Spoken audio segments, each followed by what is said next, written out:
Christian Parenti. Bienvenue à The Grey Zone. Mais c'est bien d'être ici.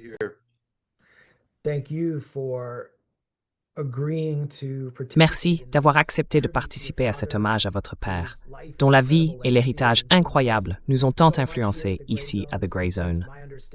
Il a façonné ma compréhension du monde et aide vraiment à expliquer pourquoi nous faisons ce que nous faisons. Un travail si souvent décrié et mal compris. Votre père a vécu 92 années extraordinaires, et je pense que le meilleur point de départ serait probablement le commencement. Quelle est l'histoire des origines de Michael Parenti? D'où venait-il? Et comment cela a-t-il façonné la personne qu'il est devenu et sa compréhension des classes sociales?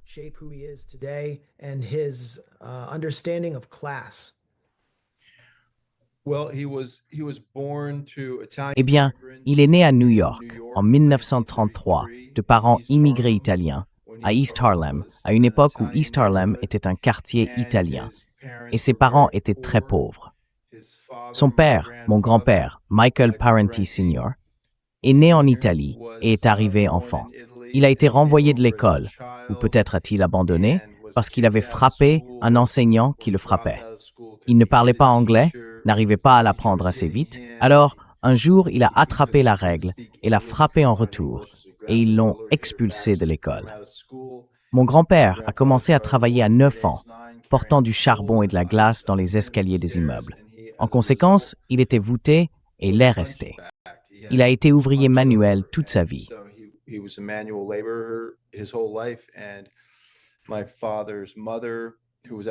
La mère de mon père n'était pas née en Italie. Elle est née à New York de parents italiens, et l'italien était sa première langue. Elle était couturière et travaillait dans des ateliers de misère. Il a donc grandi dans un foyer très pauvre, dans un quartier vraiment défavorisé et difficile, ce qui l'a profondément marqué. Sa mère est morte d'une insuffisance cardiaque congénitale quand il avait 17 ans, et il a assisté à sa mort. Elle était dans un hôpital public. Il a été très tôt conscient de la pauvreté. Mais c'était aussi un enfant très intelligent, et il a fréquenté une très bonne école publique.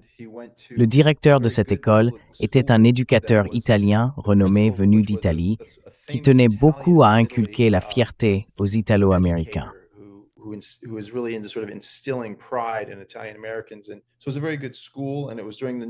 C'était donc une très bonne école. Et c'était pendant le New Deal, à une époque où beaucoup d'argent était investi dans les infrastructures publiques et les services destinés aux personnes pauvres et à la classe ouvrière. Ainsi, vous savez, New York était un endroit où les enfants issus de milieux modestes pouvaient recevoir une excellente éducation jusqu'à l'université. Et mon père en a bénéficié. Il est allé au lycée DeWitt Clinton, puis au City College, qui, vous savez, était et est toujours une excellente école. À cette époque, elle était vraiment légendaire. Je veux dire, les véritables années légendaires du City College, c'était dans les années 30, quand mon père était enfant. Mais il a vite compris en vivant à New York, vous savez, on se déplace beaucoup, qu'on commence à voir que, wow, l'île de Manhattan, ce n'est pas seulement East Harlem.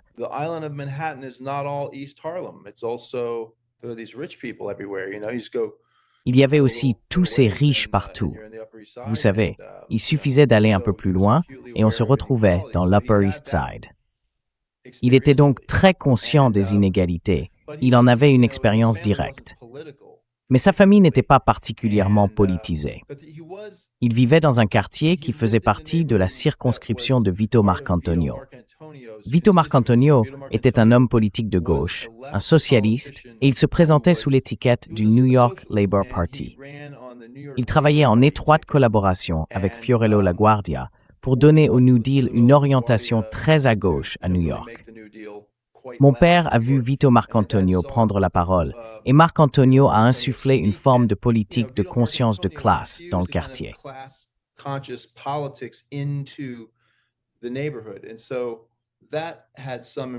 Et donc cela l'a un peu marqué, mais il n'était pas une personne radicale avant bien plus tard dans sa vie. Il est passé du City College, il a commencé à travailler à l'ONU, au service du courrier, quand il avait 18 ans. Ensuite, il est parti à Paris pendant un an, à un moment donné, juste après ou pendant ses études universitaires. Je ne connais pas bien les détails à ce sujet. Donc tu vois, il devenait déjà assez ouvert sur le monde, dès son jeune âge. Un professeur s'est intéressé à lui et l'a en quelque sorte pris sous son aile. Il est ensuite allé à Brown, où il a obtenu une maîtrise en 1957. Puis il a commencé à enseigner de nouveau au City College, avant d'aller à Yale, où il a obtenu un doctorat en 1962. Il m'a décrit sa position politique de l'époque comme celle d'un libéral typique de la guerre froide.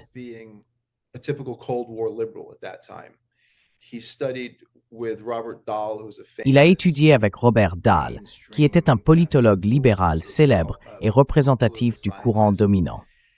La thèse de doctorat de mon père portait sur les comportements électoraux des Italo-Américains.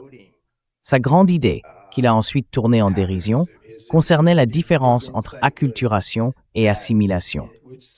Il se moquait souvent du fait que le courant dominant considérait cela comme une idée brillante, alors qu'il disait que ce n'était pas grand-chose en réalité. Cela montrait que les Italo-Américains, les immigrés italiens, pouvaient perdre leur culture. Ils pouvaient s'acculturer sans pour autant s'assimiler politiquement. L'hypothèse en sciences politiques était que les groupes d'immigrés arrivaient et qu'une fois acculturés, ils s'assimilaient ensuite politiquement et cessaient d'être un groupe ethnique distinct à des fins politiques, en tant que bloc électoral. Ouais, si l'on veut. Et il a démontré que ce n'était pas le cas.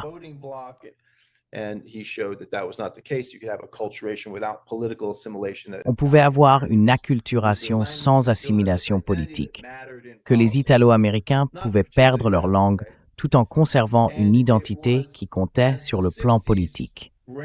Rien de particulièrement radical, n'est-ce pas?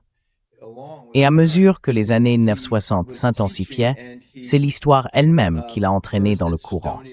Il enseignait d'abord à Stony Brook, puis à Sarah Lawrence, avant d'obtenir une bourse à Yale. Vers 1967, 1968, 1969. Et tu sais, comme il le disait, il en avait assez de perdre des débats. Il se retrouvait dans ces discussions absurdes où il disait « Eh bien, il faut combattre les communistes ». Et les plus jeunes répondaient « Pourquoi exactement ?» Et lui se disait « Oui, pourquoi? Pourquoi est-ce que je dis ça ?» Il a donc été radicalisé par l'époque, par les débats qui émergeaient, par les nouvelles et par l'escalade de la guerre.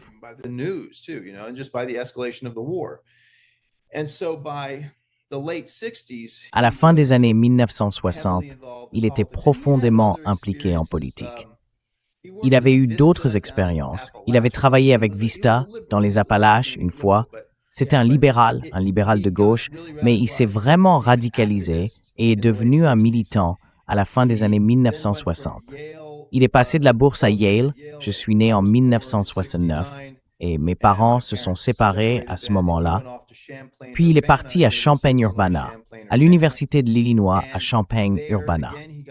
Là encore, il s'est impliqué dans l'organisation.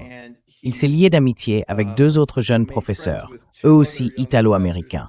Un homme nommé Rocco Lombardi, ou John Lombardi, un chimiste renommé et aujourd'hui professeur émérite à la CUNY, et un sociologue nommé Phil Maranto, qui est malheureusement décédé assez jeune.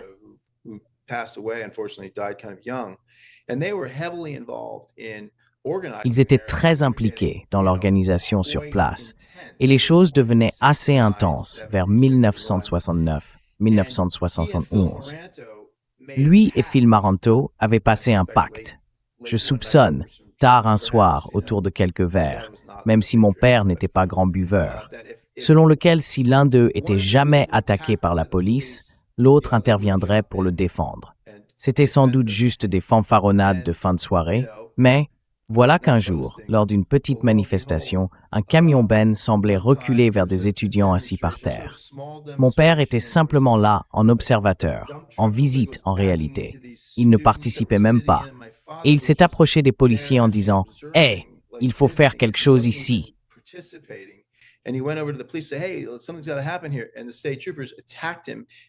Et les policiers d'État l'ont attaqué et battu.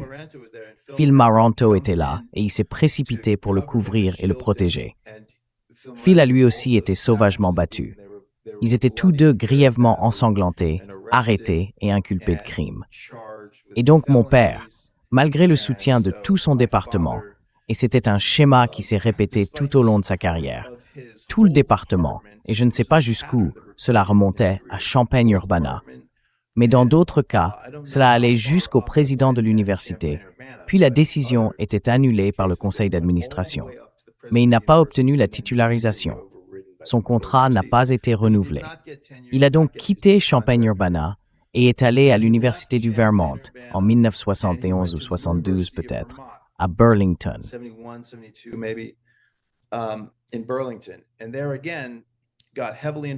Et là encore, il s'est fortement impliqué dans le mouvement anti-guerre et s'est retrouvé en première page du journal local lors d'une marche portant, tu sais, le drapeau nord-vietnamien.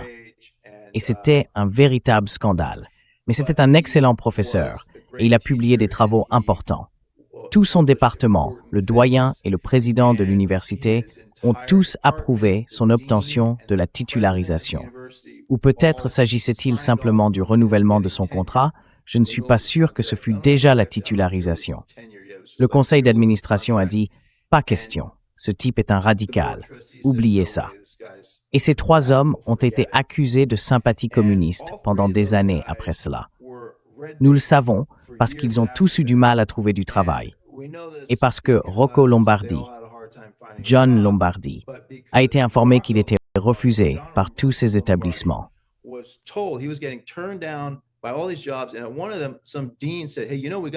Et l'un d'eux, un doyen, je crois, a dit « Hey, tu sais, on a reçu une lettre du président de l'université ou de quelqu'un comme le président du conseil, quelqu'un de haut placé à l'université de Champaign-Urbana, disant que tu es, tu sais, un radical, un problème. » Alors Lombardi a engagé un avocat qui a menacé l'université, disant « Vous savez, nous allons vous poursuivre.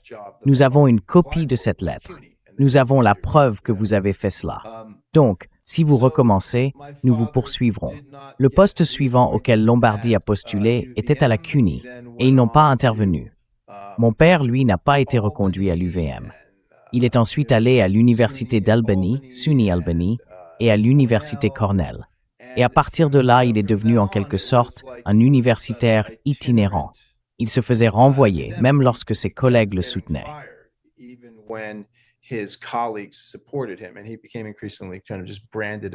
Et il fut de plus en plus étiqueté comme un radical. Dans le processus, sa pensée politique évoluait d'une simple perspective radicale anti-guerre vers une orientation marxiste. Il commença à lire Marx. Il n'avait pas lu Marx à l'université. N'avait rien fait de tout cela. Tout cela, il l'a fait de son propre chef dans les années 1970. Il se mit à lire Gramsci, à lire Marx, et devint marxiste. Ensuite, il traîna à Burlington. Je ne connais pas tout à fait la chronologie, mais à Burlington, il devint proche ami d'un homme plus jeune, d'environ 8 ans, nommé Bernie Sanders, qui au début avait mené ce genre de campagne pour la mairie de Burlington dans un style hippie, plein de coups d'éclat.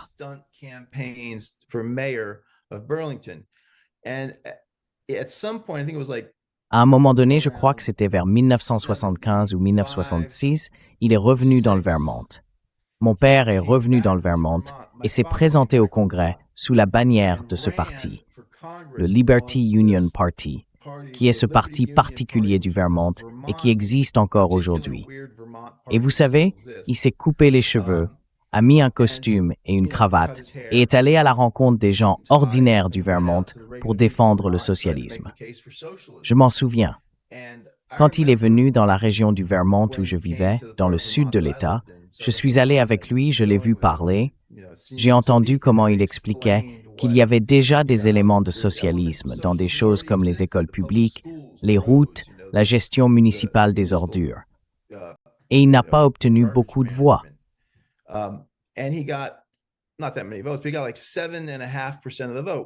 Nous avons obtenu environ 7,5% des voix, alors que Liberty Union n'en obtenait généralement qu'environ 1%, voire moins. Et, selon mon père, à ce moment-là, il a dit à Bernie, « Tu sais, tu devrais vraiment faire ça sérieusement, pas comme une protestation, mais en essayant réellement de devenir maire de Burlington. Tu peux le faire. » Je suis sûr que beaucoup d'autres disaient la même chose à Bernie et qu'il y pensait probablement déjà lui-même. Ensuite, Bernie s'est présenté 2 autres fois et il a finalement été élu maire en 1980 ou 1982. À la fin des années 1970, mon père traversait une période très difficile. Il ne trouvait pas de travail, mais il a réussi à s'en sortir parce qu'il a écrit, entre autres, le premier manuel de gouvernement radical.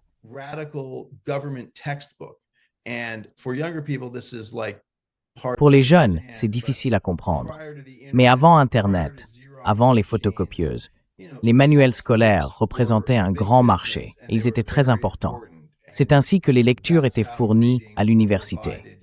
Les professeurs n'avaient pas, vous savez, de polycopier. C'était plutôt du genre « vous achetez ce manuel ». Il n'existait donc pas de manuel de sciences politiques radicales. Si vous suiviez un cours sur le gouvernement des États-Unis, la littérature disponible était absurde, allant du courant dominant à la droite. Et donc, Democracy for the Few, le premier manuel de sciences politiques radicales, a en quelque sorte permis à notre famille de survivre. Mon père, ma mère et moi, ils étaient séparés, mais mon père était très généreux en matière de pension alimentaire. Et puis, c'était les années 1970. C'était une époque où il était bien plus facile de s'en sortir.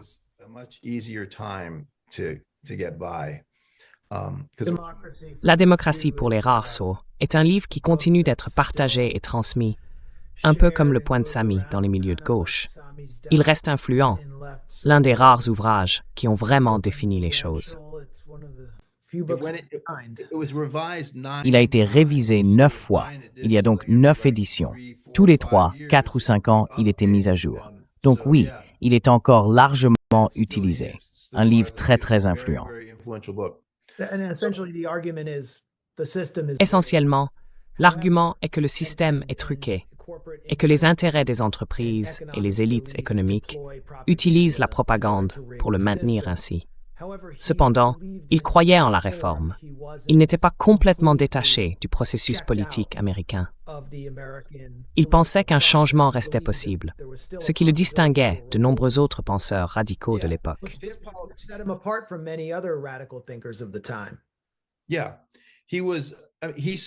Oui, il soutenait les révolutions du tiers-monde. Finalement, il en est venu à soutenir l'Union soviétique, mais il appuyait aussi une politique réformiste, du type New Deal. Je veux dire, il s'est même présenté à des élections, tu vois. Sa politique était très pragmatique à cet égard. Il a soutenu la révolution cubaine, non pas parce que c'était son idéal, mais parce qu'il croyait en ce qu'elle représentait.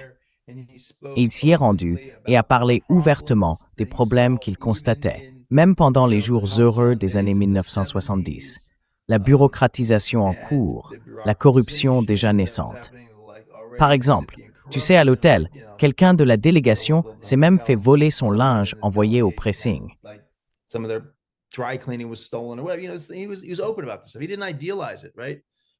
Il était franc à ce sujet. Il ne l'idéalisa pas. D'accord. Mais il était, tu sais, non idéologique. Ce n'est pas comme si nous avions un menu de choix infini. Ces projets de changement social sont incroyablement difficiles à réaliser et ils se produisent dans des conditions et des conjonctures précises. Donc, si l'on est réaliste quant à la possibilité de voir un changement économique progressiste, comme une extension des droits pour les gens, une redistribution des richesses et un élargissement des opportunités sociales pour les masses de travailleurs, cela prendra des formes très diverses. C'était donc toujours ça, sa vision politique.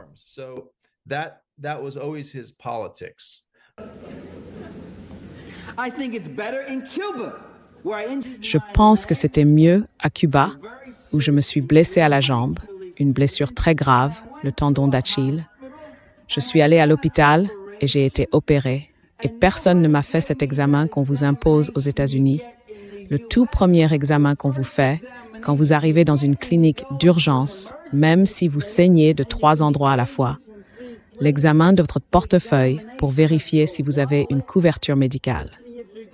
Et si vous n'en avez pas, on vous envoie dans un autre hôpital. On vous dépose à l'hôpital public de l'autre côté de la ville pendant que vous saignez encore. C'était mieux à Cuba où j'ai été opérée. Et j'ai pas eu à payer un centime. Je suis revenue ici avec un plâtre et j'ai essayé de consulter un orthopédiste, mais je n'ai pas pu. Et pourtant, je pouvais payer. J'ai dit, je paierai. Vous ne comprenez pas? Je paierai. Et ils ont répondu, oh, nous savons bien que tu es Tang.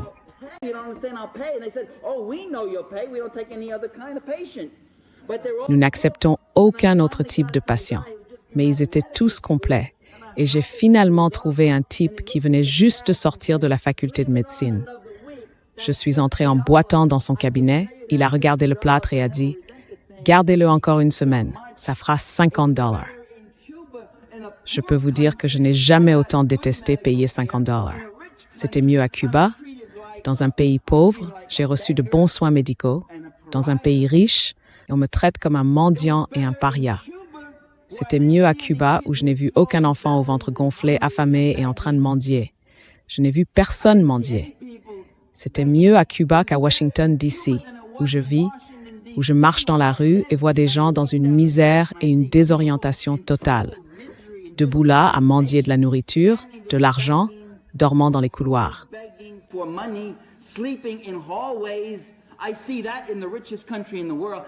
Je vois que dans le pays le plus riche du monde, c'est là que c'était mieux. Et quand on parle de liberté, ça, c'est la liberté. Et quand on parle d'oppression, ça, c'est l'oppression. Dormir dans une entrée d'immeuble, c'est l'oppression. Tu veux savoir ce qu'est l'oppression? Alors dors dans les entrées du pays de la liberté et de la patrie des braves. Et vous savez tous ce qu'est l'oppression. Tu veux savoir ce qu'est l'oppression? Pense aux types qui restent là à se demander s'ils vont se tirer une balle parce qu'ils ne peuvent pas payer l'hypothèque de leur maison, qu'ils ne peuvent pas nourrir leurs enfants et qui voient tout s'effondrer. C'est là que c'est mieux. Et ça, ce sont des choses réelles. Et ça fait partie de la liberté. Maintenant, l'armée.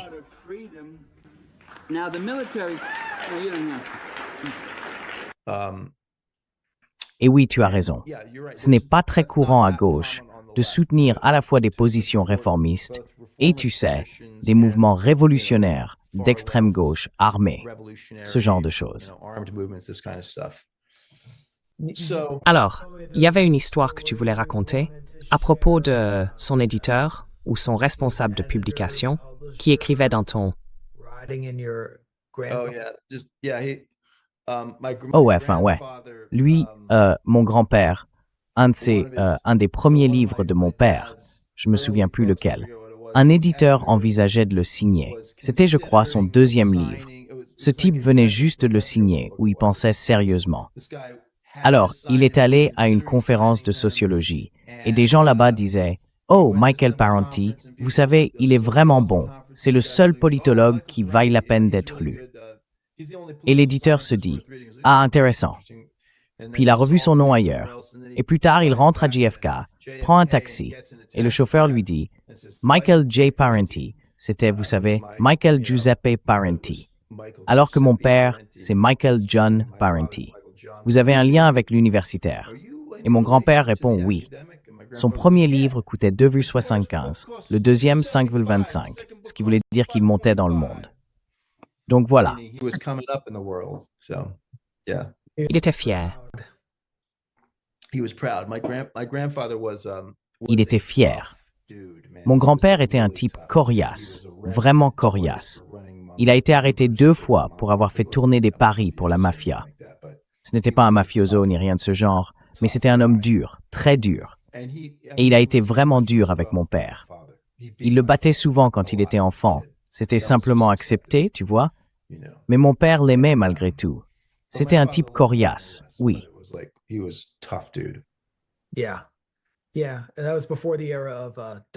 Oui. Et c'était avant l'ère du Dr. Benjamin Spock. Et tu sais, le fait de prendre ton enfant dans les bras quand il pleure et ce genre de choses, ce que les conservateurs accusent d'avoir provoqué les années 60. Mais j'imagine que c'est une autre histoire. Donc nous avons surtout avancé à travers les années 70. Michael Parenti s'imposait alors comme l'un des principaux universitaires radicaux, un politologue de premier plan. À la fin des années 1970, 1976, 1967, 1968, il vivait à Amherst, dans le Massachusetts. De 1976 ou 1967 jusqu'en 1969, il n'avait pas de travail et survivait uniquement grâce aux droits d'auteur de ses écrits. C'est Democracy for the Few qui nous a sauvés. Ma mère et moi vivions non loin de là, dans le sud du Vermont, et c'est pour cela qu'il s'y était installé, pour pouvoir être près de moi. Mais c'était vraiment difficile. Il vivait dans une maison collective, et pendant des années, il a habité dans ce genre de maison, dans une petite chambre, dormant et écrivant dans le même espace. C'était vraiment dur sur le plan économique. Et c'était parce qu'il était complètement victime d'une chasse aux sorcières anticommuniste. Tu sais, la chose rationnelle à faire, à un certain moment, aurait été de se dire « Bon, je vais changer de position politique, flatter un peu, décrocher un de ses postes et revenir dans le rang. » Mais lui, c'était hors de question. Et il en a payé un prix très lourd économiquement. Et ce fut aussi très difficile pour lui sur le plan émotionnel.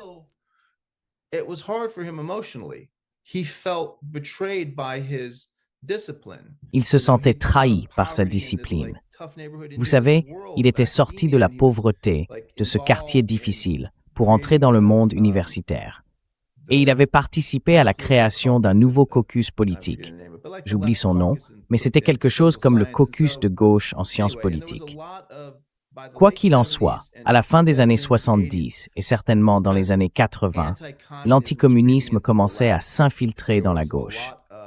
Beaucoup d'universitaires et de journalistes de gauche craignaient d'être pris pour des radicaux. Ainsi, cette préoccupation, le contrôle de sa propre légitimité, devenait un élément central d'un certain type d'intelligentsia de gauche. Et il détestait cela, et il ressentait.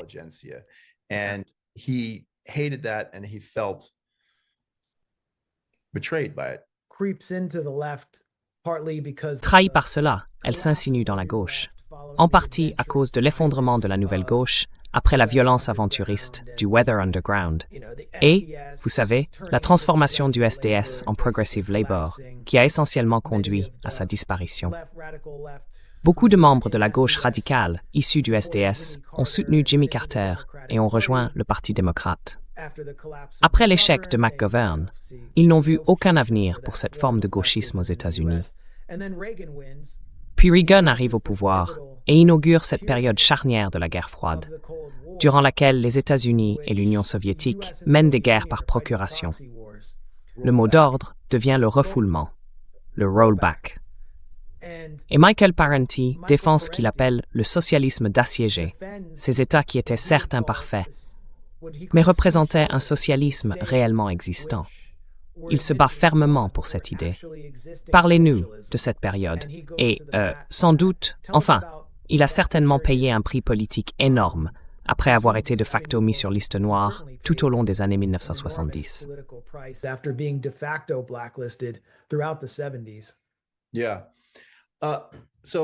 Oui, donc à ce moment-là, il avait déménagé à Washington, D.C. Il avait travaillé brièvement à l'Institute for Policy Studies, mais il y était considéré comme trop radical. Ils s'en sont débarrassés au bout d'un an. Il n'a même pas touché d'argent. Je crois qu'il avait peut-être un peu de ses propres ressources, comme une bourse ou quelque chose du genre, mais il avait besoin d'une affiliation institutionnelle. Et ensuite, ils ont simplement voulu s'en débarrasser. Il se retrouvait donc seul à Washington.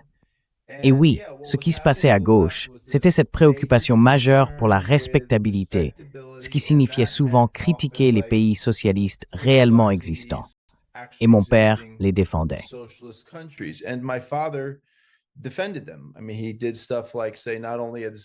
Je veux dire, il disait des choses comme « Non seulement les élections sandinistes au Nicaragua sont démocratiques, mais elles le sont plus encore que les élections ici, aux États-Unis. Vous savez, ils autorisent toutes sortes d'observateurs internationaux, ils permettent le financement étranger des journaux d'opposition, et ça, eh bien, c'était trop pour la plupart des gens. Il y avait des marxistes dans le milieu universitaire, mais ils avaient tendance à se replier sur une forme de marxisme hyper académique. Comme mon père le disait, les marxistes universitaires sont généralement plus universitaires que marxistes. Et mon père est allé visiter des endroits comme Cuba et la Yougoslavie.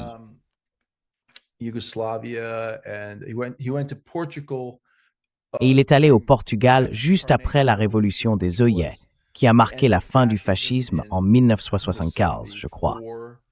Il y a eu un coup d'État mené par des officiers socialistes portugais au sein de l'armée portugaise fasciste, qui menait alors des contre-insurrections en Angola, en Guinée-Bissau et au Mozambique. Un nombre important de ces officiers se sont radicalisés à cause de leurs expériences, disant des choses comme « Que faisons-nous ici ?» Les guérilleros ont un meilleur programme. Si je vivais dans ce pays, je me battrais contre nous. Et c'est ainsi qu'ils ont fait cette révolution. Ils ont organisé des élections et les partis de gauche ont fini par perdre. Le Portugal n'est donc pas devenu un pays socialiste, ni n'a adopté une économie socialiste.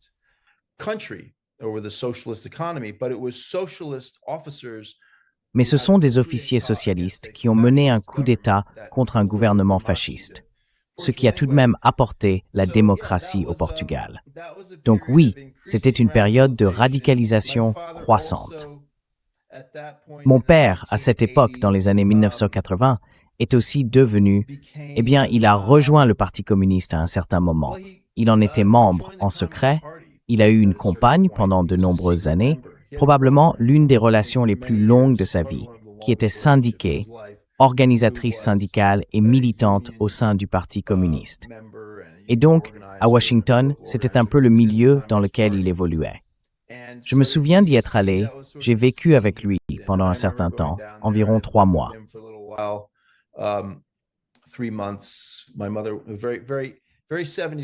Ma mère était très années 70. Ma mère est allée dans un ashram pendant 3 mois, et moi je suis allé vivre avec mon père. Mais c'est le Parti communiste de Washington, c'était quelque chose. Il était en grande partie afro-américain, et très, terre à terre. Puis c'est en gros éloigné. Il a rompu avec le Parti communiste, qui était devenu en quelque sorte un club du Parti démocrate. Mais à l'époque, dans les années 80, c'était vraiment un sujet brûlant de défendre l'Union soviétique, de défendre Cuba. Et il l'a fait sans relâche, de manière de plus en plus convaincante et éloquente, et il a refusé de céder. Et donc, c'est devenu de plus en plus difficile. Je veux dire, il ne pouvait pas obtenir de poste universitaire. Mais il a continué à écrire.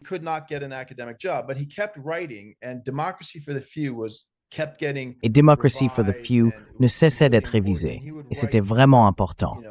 Il écrivait des articles universitaires sérieux, ainsi que d'autres, plus journalistiques. Finalement, il a enseigné à Howard pendant 1 an, à la fin des années 1980. Il a obtenu un poste à Brooklyn College pour 1 an, mais celui-ci a été réduit de moitié. Le contrat a été en quelque sorte interrompu après un semestre. Il pensait que c'était parce qu'il avait publié dans Political Affairs, la revue universitaire du Parti communiste. Quand cela s'est su, il a remarqué que parmi ses collègues supposément de gauche, et il l'était, Norman Finkelstein en faisait partie, c'était comme « là, c'est un peu trop ».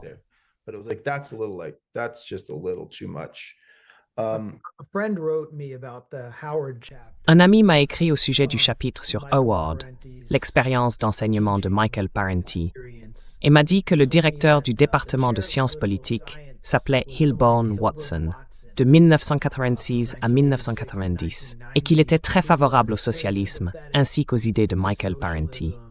Il l'avait engagé à temps partiel. Mais c'est l'administration de Howard, encore une fois, l'administration, mais aussi d'autres professeurs farouchement anticommunistes et certains panafricanistes, qui ont supprimé tout le programme de Hilborn et ont refusé de renouveler le contrat de ton père.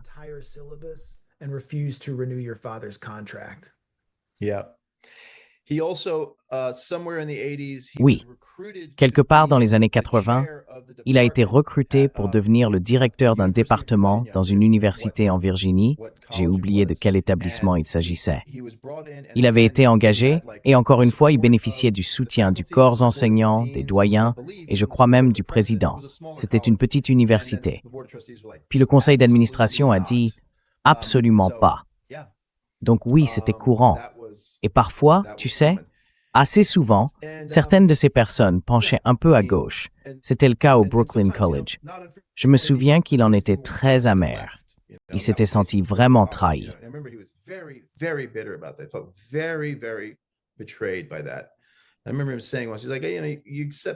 Je me souviens qu'il avait dit un jour quelque chose comme, tu vois, on l'accepte de la part de ses présidents d'université et de ses conseils d'administration. Ils sont francs là-dessus. Je ne veux pas de communistes dans ma foutue université. Voilà ce qu'ils sont. Mais quand il s'agit de gens qui disent « Oui, nous défendons ici une variété hétérodoxe de positions » et blablabla, bla, bla, tu vois, l'hypocrisie, qui consiste à se prétendre attaché à la libre recherche et à la véritable dissidence, tout en se souciant en pratique de préserver sa respectabilité en surveillant son flanc gauche. Et à cette époque, le sujet tabou, c'était le socialisme réellement existant. Il valait bien mieux prôner que le monde entier soit réduit en cendres et transformé en une sorte de machin anarcho-primitiviste.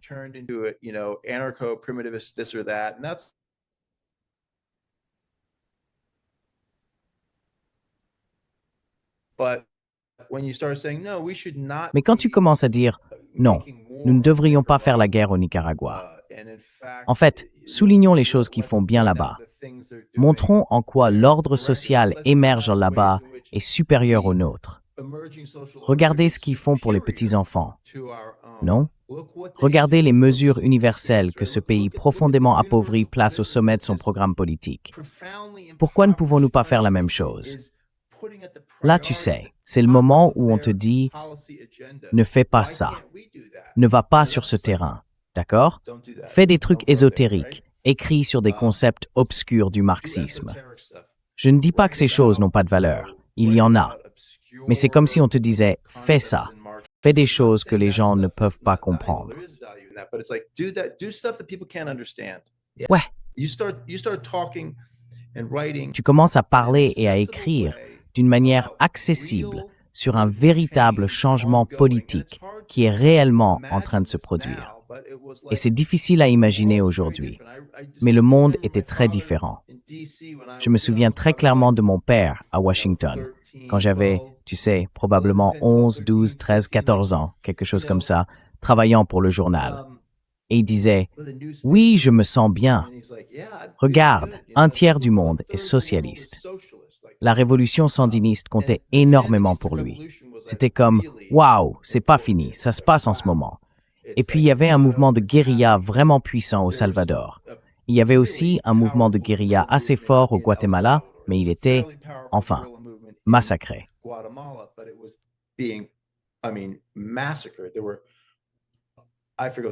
Il y a eu des émeutes. J'ai oublié, quelque chose comme 400 villages, je crois, ont été complètement anéantis lors de la contre-insurrection. Tout le monde n'a pas été tué, mais ils détruisaient le village, chassaient tous les habitants, puis les capturaient et les réinstallaient dans des pôles de développement. C'était un peu comme les hameaux stratégiques du Vietnam qu'ils avaient reproduits au Guatemala. La contre-insurrection de la terre brûlée au Guatemala a été horrible. C'était très grave au Salvador aussi, mais pas tout à fait au même niveau. Et le FMLN au Salvador a combattu jusqu'au début des années 1990, et c'était, tu vois, tout au long des années 1980, l'espoir que le Salvador puisse évoluer, que le Guatemala puisse évoluer, le Honduras aussi, qu'il puisse y avoir une politique électorale ailleurs.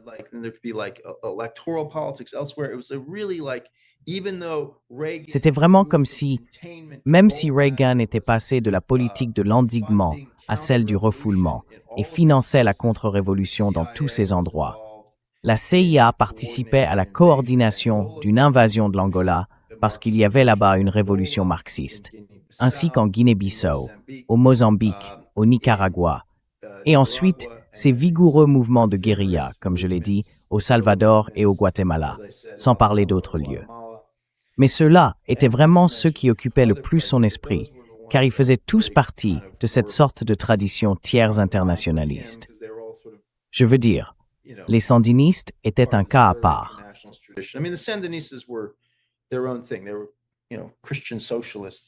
Ils étaient, vous savez, des socialistes chrétiens, à bien des égards. Mais même malgré l'offensive de la CIA et de l'administration Reagan, et c'était dans les actualités, comme, vous savez, encore 200 et quelques milliards de dollars pour les contrats. Ce qui se passait, pour ceux qui ne s'en souviennent pas, ou qui étaient trop jeunes, c'est qu'au Nicaragua, la famille Somoza dirigeait une dictature depuis 2 générations. Et lorsqu'ils ont été renversés en 1979 par les sandinistes, leur garde nationale s'est repliée au Honduras, où elle a ensuite été soutenue par la Central Intelligence Agency, menant une guerre d'usure totalement terroriste contre la révolution sandiniste.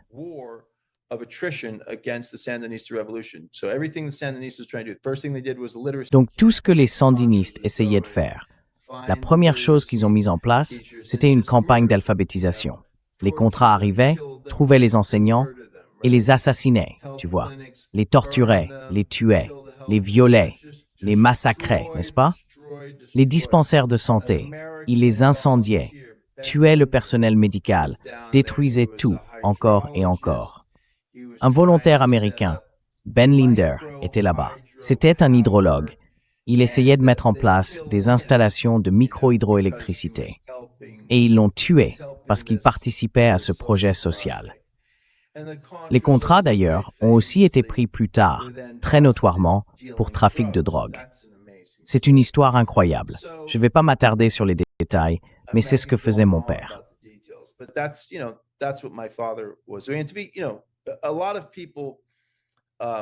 Beaucoup de gens, beaucoup d'Américains, descendaient là-bas et s'impliquaient, apportant leur aide au Nicaragua. C'était donc un vaste mouvement dans le cadre de la solidarité entre les États-Unis et l'Amérique centrale. Les églises y participaient activement, et c'était des gens qui jusque-là étaient plutôt apolitiques. Je me souviens qu'au Vermont, mon père s'en étonnait. Il disait « Oh, c'est comme les gens que je connaissais au début des années 1970, qui n'étaient pas vraiment portés sur la politique, mais plutôt sur le retour à la terre et le fait de fumer de l'herbe, et qui maintenant organisent des choses. » C'était donc en réalité une renaissance et une extension d'une forme de gauche presque plus sophistiquée que celle qui avait dominé pendant le mouvement contre la guerre. Mais ensuite est venue la fin de la guerre froide. Then came, the end of the Cold War, and let's pause for a second. And it's such a Faisons une pause un instant. C'est une histoire tellement fascinante, car je connais beaucoup de ces personnes. Ce sont parmi les rares encore engagés dans le véritable mouvement anti-guerre. Ce sont les dirigeants de Code Pink. Ce sont les gens que j'ai rencontrés à la maison Ben Linder à Managua. On les appelle les sandinistes. Mais beaucoup d'entre eux ont été impitoyablement attaqués par, tu sais, la gauche libérale, qui était descendue au Nicaragua dans les années 80, mais qui n'était pas vraiment sérieuse à propos de la défense des sandinistes une fois rentrés, et confrontée à un autre coup d'État soutenu par les services de renseignement américains. C'est donc très pertinent pour la politique d'aujourd'hui de parler des années 80 et de la phase finale de la guerre froide.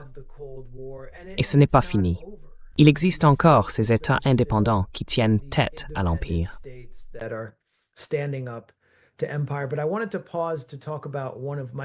Mais je voulais m'arrêter un instant pour parler de l'un des ouvrages les plus importants de Michael Parenti, qui faisait partie d'un thème plus large dans l'héritage qu'il laissait émerger.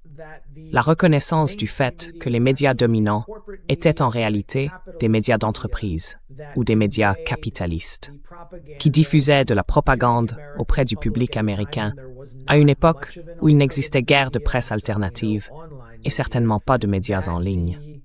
C'étaient les médias que la classe capitaliste, le 1%, voulait que les gens voient et entendent, fabriquant le consentement pour les guerres par procuration, et plus tard, pour les guerres conventionnelles contre l'Irak et d'autres États qu'ils souhaitaient voir s'effondrer après la chute du bloc soviétique. Le livre s'intitulait « Inventing Reality » et il a été écrit avant « Manufacturing Consent », que la plupart des gens de gauche considèrent comme l'ouvrage de référence, le travail fondateur de Noam Chomsky et Ed Herman critiquant les médias d'entreprise. Mais Michael Parenti a en réalité été le premier à proposer une critique très accessible des médias d'entreprise et de leur rôle dans le pouvoir d'État.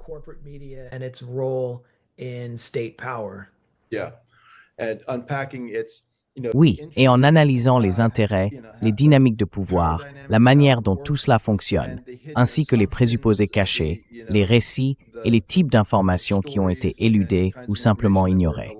Cela a vraiment touché un point sensible et a bien marché. Il pensait que c'est pour cette raison que Herman et Chomsky ont ensuite écrit La fabrication du consentement. Il est ensuite devenu très proche ami d'Ed Herman. Oui, je veux dire, Inventer la réalité est en fait encore un livre très populaire. Il en existe des versions pirates et il reste vraiment pertinent.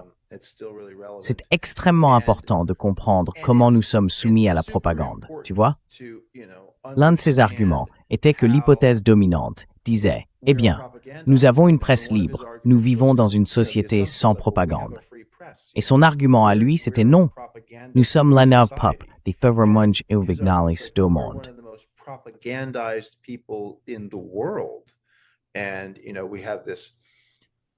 Et vous savez, nous avons cette presse qui appartient aux riches et ils imposent leur volonté en, vous savez, licenciant quand c'est nécessaire.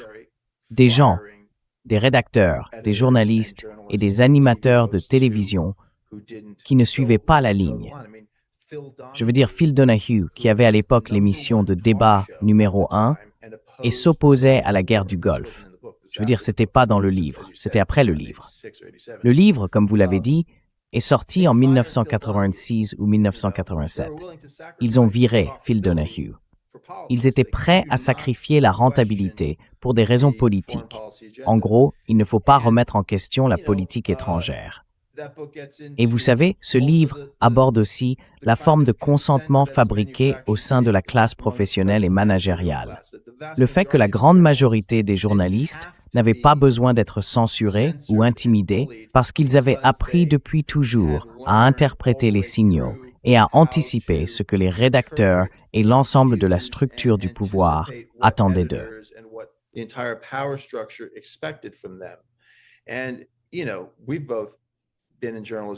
tu sais, nous avons tous les deux travaillé dans le journalisme, et il y en a énormément, n'est-ce pas? C'est juste que tu sais très bien que si tu proposes cette histoire à telle personne, elle va penser que tu dépasses les limites, non? Donc les journalistes évoluent dans ce système et les universitaires aussi, ce système très étrange qui prétend être ouvert, mais qui en réalité est souvent idéologiquement rigide et orthodoxe. Et si tu n'apprends pas les règles, si quelqu'un doit te les expliquer, tu ne progresseras pas. Tu dois intérioriser les limites idéologiques dans lesquelles on attend que tu restes. Tu vois? Alors, et la langue? Ça veut dire, le regard en témoin, oui, n'edouard befouf. Tout, du mot régime à fusillade impliquant un agent, tous ces termes doivent être utilisés. Oui. Si tu les remets en question, tu es pratiquement mis sur liste noire. Tu disais tout à l'heure que Michael Parenti, ton père, avait le cœur brisé par l'effondrement du bloc soviétique qui a mis fin à la guerre froide. Les États-Unis ont revendiqué la victoire.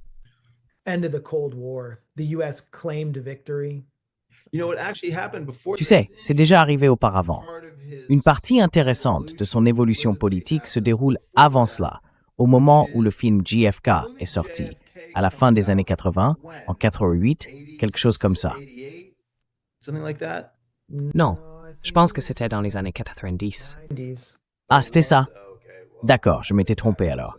Mais c'était juste vers la fin de la guerre froide.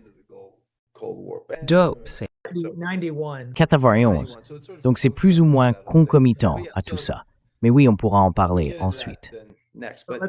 Pistrist. Messim. Donc je veux dire, avec l'effondrement de l'Union soviétique, beaucoup de gens à gauche se sont dit « Youpi ». Je me souviens d'un rédacteur de gauche, un type bien, qui s'est d'ailleurs excusé plus tard, donc je ne vais même pas le nommer, qui a dit Maintenant, nous n'avons plus l'incube de l'Union soviétique sur notre projet de socialisme. Et des gens écrivaient réellement des éditoriaux à ce sujet. Maintenant, ça va vraiment s'épanouir.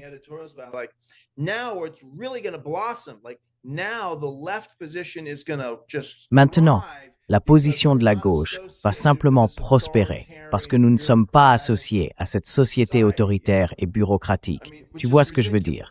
Ce qui est ridicule, car l'Union soviétique subventionnait, parfois à contre-cœur, toutes sortes de projets dans le Sud global. Tu sais, Cuba a très notoirement, enfin, peut-être pas notoirement, mais de manière très importante, entraîné l'Union soviétique en Afrique. Les Soviétiques ne voulaient pas faire ça. Les Cubains sont allés soutenir, en particulier la révolution en Angola d'abord, puis d'autres révolutions, sans en informer l'Union soviétique. Et ensuite, ils ont dit, oui, nous sommes ici en Angola, c'était vers 1974. Nous sommes ici en Angola à combattre la CIA, l'armée sud-africaine et leurs mercenaires. Et nous manquons de munitions et d'essence. Et nous voulons de l'aide de votre part.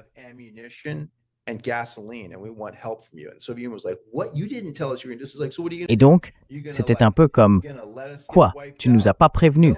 Alors, qu'est-ce que tu vas faire? Tu vas nous laisser être anéantis? Personne ne croira que tu n'as pas donné cet ordre. N'est-ce pas? Fidel était très audacieux et sophistiqué dans sa tentative de créer un réseau d'États socialistes indépendants et de petite taille, et en gros, de berner l'Union soviétique pour qu'elle soit obligée de soutenir tout cela. Ainsi, l'Union soviétique soutenait beaucoup de ces projets. Et on pourrait penser qu'il serait plus facile de faire une révolution dans le tiers-monde une fois que ce grand pays socialiste, riche en ressources, oui, plein de défauts, se transforme en quelque sorte en laboratoire néolibéral destiné à piller l'économie. N'est-ce pas? Il a donc immédiatement compris à quel point la situation était mauvaise et il en a eu le cœur brisé. Oui.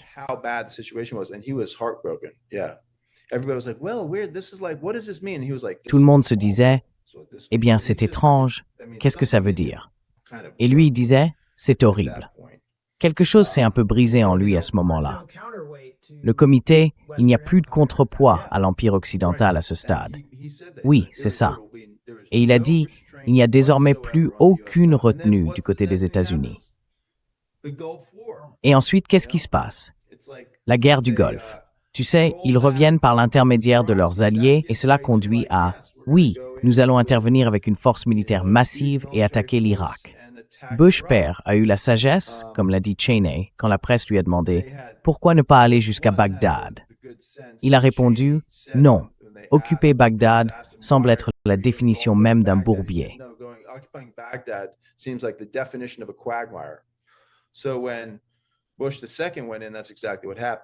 Donc quand Bush II est intervenu, c'est exactement ce qui s'est passé. Mais oui, il en a eu le cœur brisé. Pourtant, il a continué. Une chose qui s'est produite à cette époque, c'est le débat sur l'assassinat de JFK, qui a vraiment commencé avec le film d'Oliver Stone. Beaucoup d'intellectuels n'aiment probablement pas penser que de grands débats intellectuels puissent naître d'un film hollywoodien, mais c'est ce qui s'est passé. Cela a suscité des questions sur l'assassinat de Kennedy parmi le grand public. Beaucoup de gens ont appris suffisamment grâce à ce film pour s'y intéresser, puis ont approfondi leurs recherches. Alors, que s'est-il passé avec l'assassinat de Kennedy? C'est devenu un énorme sujet à gauche. Encore une fois, la question de la légitimité, du contrôle de sa propre légitimité est revenue sur le devant de la scène.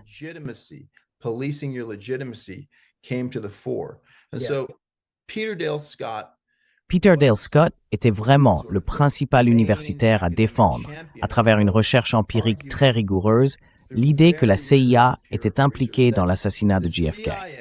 Mon père était d'accord et s'y est beaucoup intéressé. Il a commencé à argumenter, à prendre la parole et à participer à cette conversation nationale en disant « oui, la CIA a fait ça ». Alexander Cockburn, pour qui, à bien des égards, j'ai énormément de respect, a été exécrable sur ce sujet, tout comme Chomsky. Je me souviens que Cockburn avait écrit dans The Nation que la manière dont Kennedy était mort n'avait aucune importance. Peu importe que Kennedy soit mort en glissant sur un des jouets de Caroline dans la salle de jeu, ou qu'il ait été assassiné parce qu'il était anticommuniste. Bla, bla.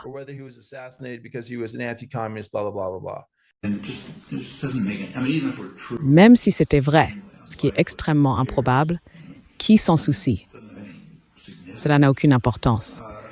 C'est un peu comme toute l'énergie que les gens dépensent à essayer de découvrir qui a tué John F. Kennedy. Qui sait? Et qui s'en soucie? Je veux dire, beaucoup de gens se font tuer tout le temps. Pourquoi est-ce que ça devrait avoir de l'importance que l'un d'eux ait été John F. Kennedy?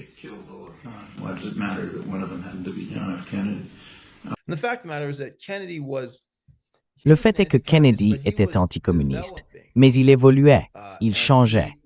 Par exemple, il a unilatéralement arrêté les essais d'armes atomiques et a ouvert des négociations secrètes avec l'Union soviétique. Il avait, vous savez, hérité de la baie des cochons. C'était l'opération d'Eisenhower. Il avait supervisé les préparatifs, mais c'est sous la présidence de Kennedy que cela s'est produit. Et ce fut sa faute fatale. Il aurait dû simplement y mettre fin et régler le problème avec la CIA à ce moment-là. Au lieu de cela, il a reculé, et la baie des cochons a fini par être un désastre. Environ 1800 de ces mercenaires cubains ont été capturés et retenus contre rançon par Cuba.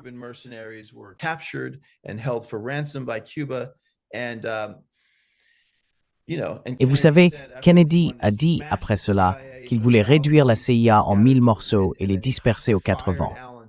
Puis il a renvoyé Allen Dulles. Il allait dans cette direction. Il avait commencé à freiner l'escalade au Vietnam.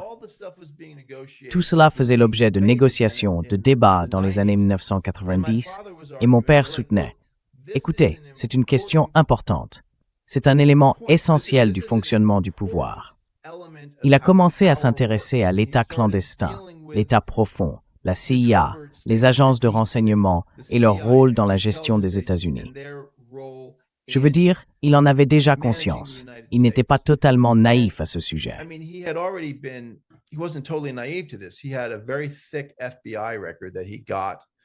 Il avait un dossier très épais du FBI qu'il avait obtenu, comme c'était la mode chez les radicaux des années 1960, finir par obtenir son propre dossier du FBI. Et il l'a eu. Il y était mentionné que la CIA avait surveillé mon père à 2 reprises. Il semble que ce soit lié à ses voyages à Cuba et au Portugal, je crois. J'ai même des lettres échangées entre mon père et la CIA. La CIA lui a répondu en disant « Oui, il y a eu 2 occasions où nous avons partagé des informations vous concernant avec le FBI. Merci pour votre demande de ces informations. » Et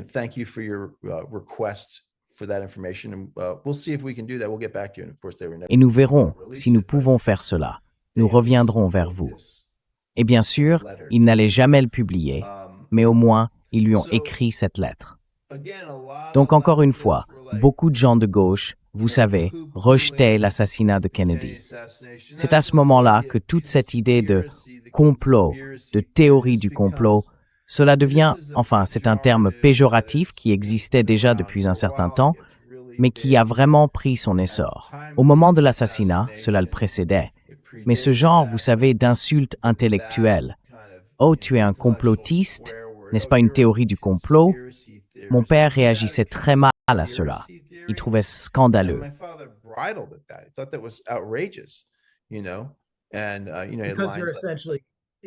Tu sais, il l'a très bien formulé dans sa conférence de 1993, Conspiration et pouvoir de classe, qui est l'une de mes préférées et reste tellement pertinente aujourd'hui. Il a dit que si tu examines réellement le pouvoir de classe de manière approfondie, avec une critique radicale plutôt qu'une plainte libérale, on te traitera de théoricien du complot. Mais le capitalisme est fondamentalement une conspiration entre les élites pour priver la majorité du pouvoir de classe.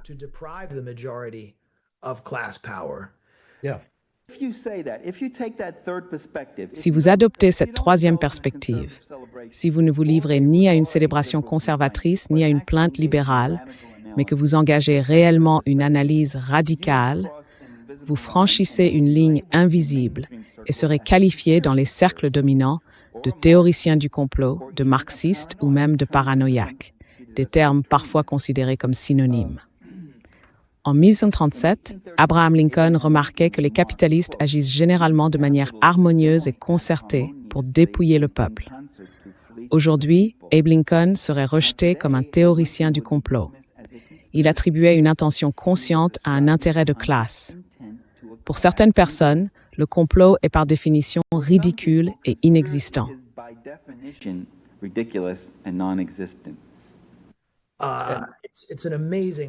C'est une conférence d'une heure absolument fascinante, qui, à mon avis, éclaire tout ce qui se passe en ce moment. Là où ceux d'entre nous, issus des médias alternatifs et indépendants en plein essor, se font sans cesse traiter de complotistes, simplement parce qu'ils écrivent, par exemple, sur le National Endowment for Democracy, ou même simplement parce qu'ils utilisent l'expression « médias d'entreprise ».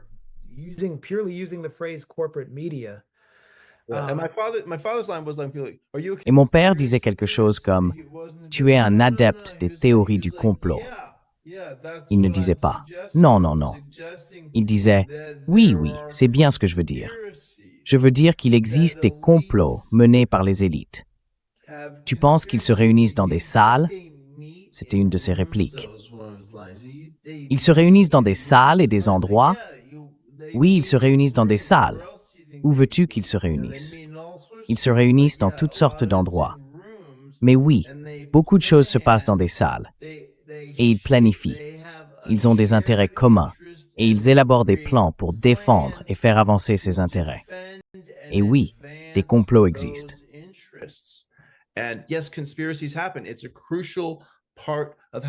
C'est un élément crucial du fonctionnement du pouvoir dans le capitalisme moderne, surtout dans une société démocratique, où il existe une part importante d'hypocrisie, où les élites politiques et économiques sont contraintes de faire semblant d'adhérer à des idées d'équité, tout en menant en réalité des politiques totalement injustes.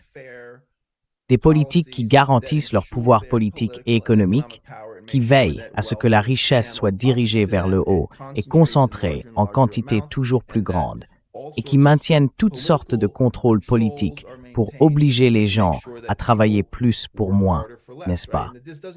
Et cela ne se produit pas simplement par erreur. Cela implique une planification consciente, des interventions parfois même illégales. Et donc c'était une discussion vaste et continue. C'était quelque chose qui...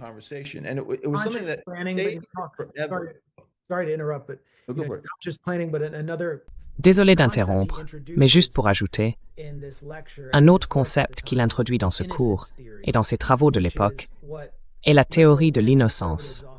C'est ce que les libéraux et les conservateurs utilisent souvent pour détourner l'attention de l'intentionnalité consciente de l'élite dirigeante ou pour pathologiser la direction. On le voit dans les éditoriaux du New York Times à propos de Donald Trump, du genre « Oh, il est juste fou, c'est le roi dément ». Et c'est pour cela qu'il nous entraîne en guerre contre l'Iran, qu'il kidnappe le président vénézuélien et qu'il essaie de prendre le Groenland en même temps, comme si cela ne faisait pas partie de l'agenda impérial. Donald Trump ne fait que soulever le masque, et il est guidé par des forces bien plus puissantes. Et vous savez, il critique les médias d'entreprise pour la manière dont ils essayent de nier les conspirations qui nous sautent aux yeux. Et là, il est d'une façon à la fois assez accessible.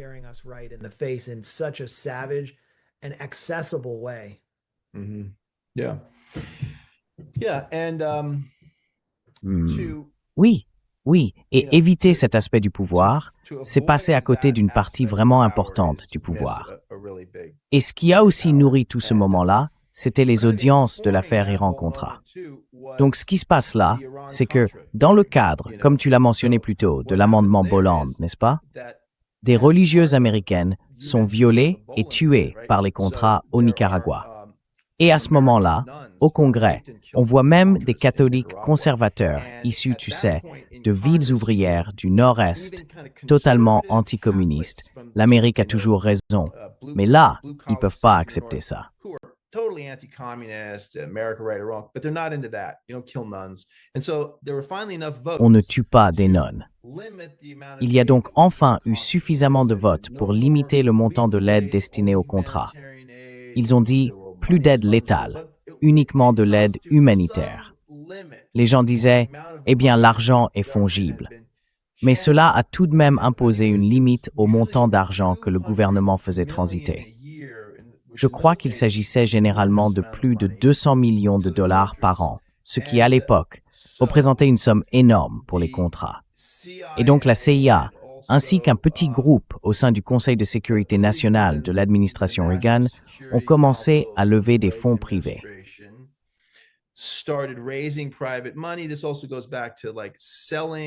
Cela remonte aussi à la vente de missiles au gouvernement iranien pour les soudoyer afin qu'ils retiennent les otages pendant l'élection avec Carter. Et je veux dire, il existe des images des gardes des otages américains à l'ambassade attendant. En gros, bon, est-ce que Reagan a pris le pouvoir? Très bien, maintenant vous pouvez y aller. Ensuite, une partie de l'argent provenant de la vente de ces missiles a été acheminée vers un soutien clandestin au contrat.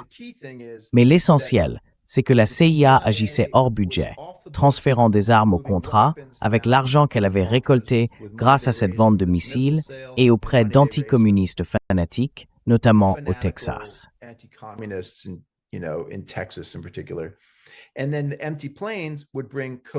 Et ensuite, les avions vides rapportaient de la cocaïne. Le monde l'a appris lorsqu'un de ces avions a été abattu par les sandinistes. Ou peut-être s'est-il écrasé, je ne suis pas sûr. Il y eut un survivant, Eugene Hasenfuss, que l'on a retrouvé dans la jungle. En première page du Washington Post, un soldat sandiniste de 17 ans conduisant ce pilote américain, un vétéran des opérations d'Air America en Asie du Sud-Est, où quelque chose de similaire s'était produit au Laos, là où la CIA menait une guerre secrète partiellement financée par le trafic d'héroïne.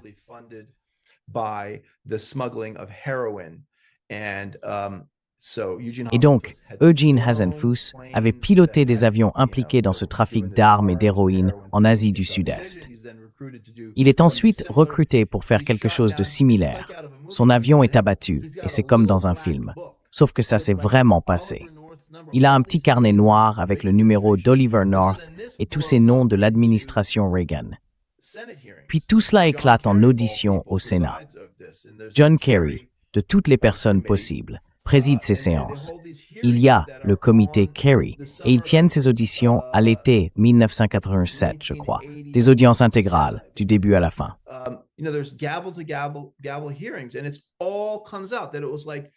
Et tout éclate. C'est comme si ce complot était révélé, que le gouvernement mentait à tout le monde, mentait au Congrès, mentait au peuple, violait la loi, faisait passer des armes illégalement à cette force terroriste, puis rapportait des stupéfiants dangereux aux États-Unis. Ils planifiaient secrètement de faire cela et de dissimuler leurs traces. Et tout explose. Puis quelques années plus tard, la discussion sur le complot devient quelque chose comme « Oh, un complot. Tu crois qu'il y a un complot ?» C'était donc exaspérant pour mon père, et c'est devenu quelque chose de très important pour lui. Toute cette idée de l'intention consciente de la classe dirigeante et des élites, et la question de la manière dont les élites conçoivent ce qu'elles font. Tu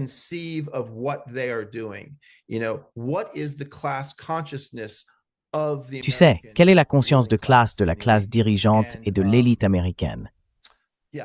Et oui, et encore une fois, une partie de la gauche, en particulier Chomsky et Coburn, et en réalité probablement la plupart de la gauche, je pense que la plupart des intellectuels de gauche ont évité le sujet. Tu vois, parce que les médias grand public ont qualifié les théories du complot de ringardes et farfelues. Et donc, personne ne voulait risquer cette tâche sur sa réputation. C'était aussi simple que ça. La censure sociale du fait de ne pas être assez branché pour avoir des théories plus subtiles ou autres. C'était donc un aspect très important de sa réflexion.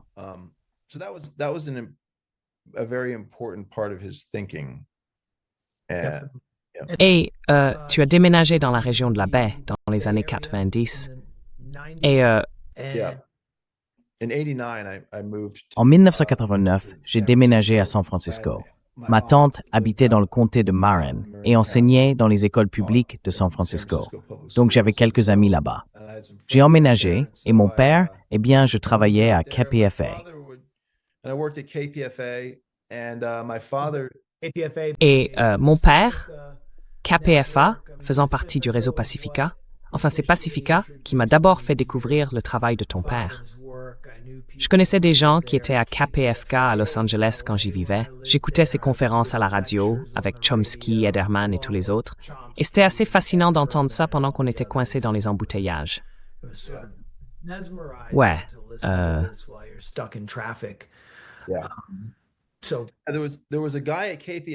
Il y avait un type à KPFA, dont j'ai oublié le nom, mais il a joué un rôle vraiment important dans tout ça. Je me souviens qu'il m'a dit « Ah, tu es le fils de Michael Parenti ». J'étais juste un petit reporter débutant, bénévole, je n'étais pas payé. Je déplaçais des meubles, je travaillais pour payer mes études et je faisais un peu de radio. Puis il a commencé à inviter mon père et il a fait une excellente promotion. Mon père participait alors à des collectes de fonds pour KPFA et à ce moment-là, il s'affirmait vraiment. C'était un conférencier exceptionnel.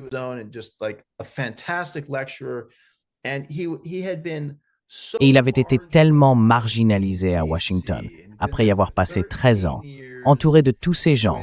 Tu sais, la majorité de la gauche, à part le milieu un peu combatif, de base, en grande partie ouvrier, du Parti communiste noir. Tu vois, c'était un peu comme le milieu de l'IPS. Ces gens disaient, ce type est trop à gauche. Et puis il est parti dans la région de la baie, et les gens ont adoré, des foules de plus en plus nombreuses. Je lui ai dit, tu dois venir t'installer ici, mec. Viens à San Francisco. Il lui a répondu, il n'y a pas d'arbres à San Francisco. J'ai besoin d'arbres. J'ai dit, eh bien, Berkeley. Et il a aimé Berkeley. Alors il a déménagé à Berkeley.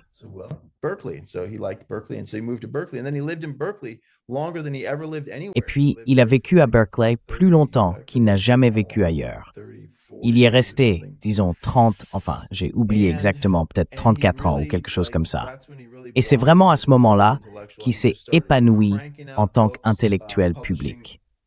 Il a commencé à produire des livres à un rythme soutenu, publiant fréquemment chez City Lights, qui est, tu sais, une maison d'édition célèbre de San Francisco. La région de la baie a vraiment été pour lui un foyer et un refuge, et cela a beaucoup contribué à son développement. Je veux dire, il se plaignait toujours un peu que la Californie n'était pas aussi intellectuelle ou sérieuse que la côte Est. Mais il l'aimait bien. Il l'adorait. En réalité, les gens y sont plus ouverts d'esprit. Berkeley, avec sa tradition radicale, lui a offert une université. Bien sûr. Et l'université, c'était genre, il a essayé plusieurs fois d'obtenir une sorte de place institutionnelle et ils lui ont dit « Reste à l'écart ». Alors il a simplement accepté. Je veux dire, ça lui a fait mal, mais il s'est dit « Très bien, tant pis, merde à l'université, merde à ces gens, je ferai mon truc à moi ». Et c'est ce qu'il a fait. Cela venait en partie du fait qu'il avait grandi dans des quartiers durs, où il avait appris à encaisser les coups, honnêtement. Il devait se battre contre des gens plus grands et plus âgés que lui, et il avait compris que parfois tu vas te faire démonter. Mais le truc, c'est qu'il faut leur faire payer pendant qu'ils le font.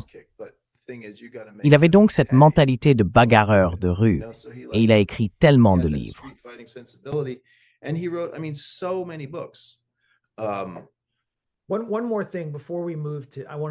Encore une chose avant de passer à la suite. Je veux isoler ce point. Avant d'aborder sa période vraiment prolifique des années 2000, lorsqu'il a écrit certains de ses ouvrages les plus durables, Michael Parenti a été violemment attaqué pour avoir adopté une position très impopulaire qui, à mon avis, a été largement réhabilitée depuis. Il a remis en cause la doctrine clintonienne de la responsabilité de protéger, l'interventionnisme humanitaire ou humanisme militaire, telle qu'elle a été appliquée en Yougoslavie. Et il a explicitement défendu Slobodan Milosevic contre les accusations de crimes de guerre, si je ne me trompe pas, tout en reconnaissant la Serbie comme une cible de l'impérialisme, une cible de l'OTAN. Je pense que cela a conduit à certaines des attaques et des récriminations les plus virulentes à son encontre. C'est encore une période mal comprise aujourd'hui, car toute cette guerre visant à démanteler la Yougoslavie, l'un des derniers États socialistes solides, reste mal comprise.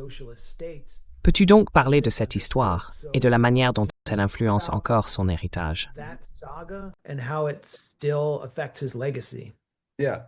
So he wrote the book To Kill a Nation, and it Oui. was Il a donc écrit le livre To Kill a Nation, qui constituait une riposte contre l'ingénierie sociale, la guerre psychologique, le déluge de propagande que le gouvernement américain a mené contre nous, les contribuables américains, afin de justifier le soutien secret à la désintégration de la Yougoslavie, puis l'attaque ouverte contre la Yougoslavie résiduelle et la Serbie, le bombardement de la Serbie et le soutien à l'UCK au Kosovo, qui s'est séparé de la Serbie. L'argument de mon père dans ce livre, que je viens de relire, et il est vraiment excellent, était qu'il ne disait pas que les Serbes n'avaient pas commis de nettoyage ethnique ou de crimes barbares. Ce qu'il disait, c'est que ce n'était pas le gouvernement yougoslave, le gouvernement Milosevic, qui soutenait cela. C'était ses milices.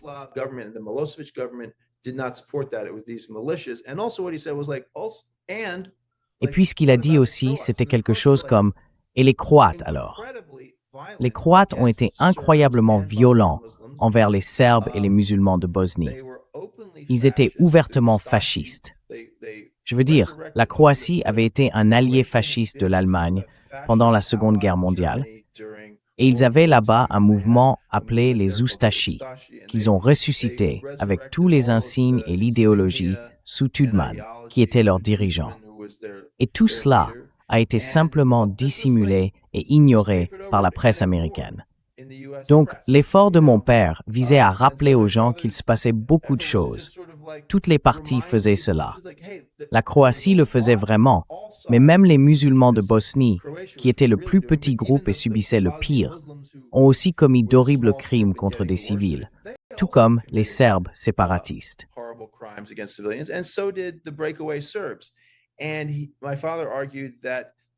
Et mon père soutenait que le gouvernement yougoslave résiduel, le gouvernement de Milosevic, ne soutenait pas cela, ce qui, si l'on lisait le New York Times, paraissait totalement absurde. Je me souviens que je n'arrivais même pas à y croire.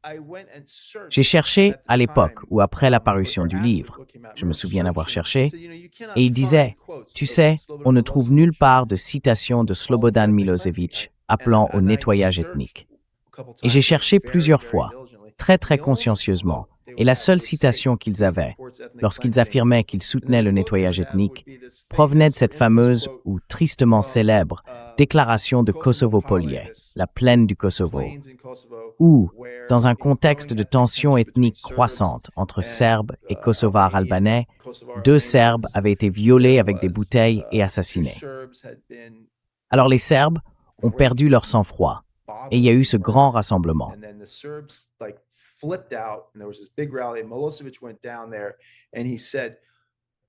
Milosevic est descendu là-bas et a dit qu'il essayait d'apaiser les gens. Il a déclaré, « Écoutez, personne ne va vous frapper, ni vous maltraiter parce que vous êtes serbe. » Et cela a été cité partout comme une preuve qu'il était un nettoyeur ethnique. Eh bien, figurez-vous que To Kill a Nation est sorti avant que Slobodan Milosevic ne meure en prison. Milosevic a été capturé et jugé aux Pays-Bas, à La Haye. Il s'est plaint de problèmes cardiaques et a demandé à aller en Russie pour y être soigné. Sa demande a été refusée et il est ensuite mort d'une crise cardiaque dans sa cellule. Le procès intenté contre lui affirmait qu'il avait conspiré avec la direction de la République séparatiste de Srpska, les Serbes sécessionnistes, pour commettre un nettoyage ethnique. Le procès s'est poursuivi et figurez-vous, il a été acquitté à titre posthume.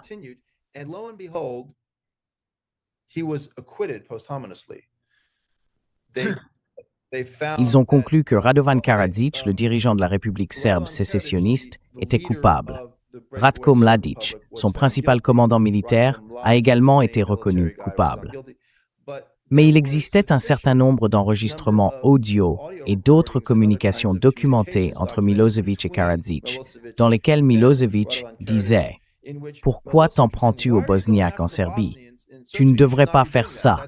Ce n'est pas bien. Et ce n'est pas bon pour ta cause. C'est stupide. Tu ne devrais pas faire ça. » Et ils se sont en fait brouillés. L'armée yougoslave, c'est-à-dire en réalité l'armée serbe, a bien apporté son soutien aux paramilitaires serbes, mais ils n'ont pas pu prouver les accusations selon lesquelles Milosevic aurait conspiré et planifié de commettre un nettoyage ethnique. Il avait déclaré à plusieurs reprises « Ne faites pas ça ». Il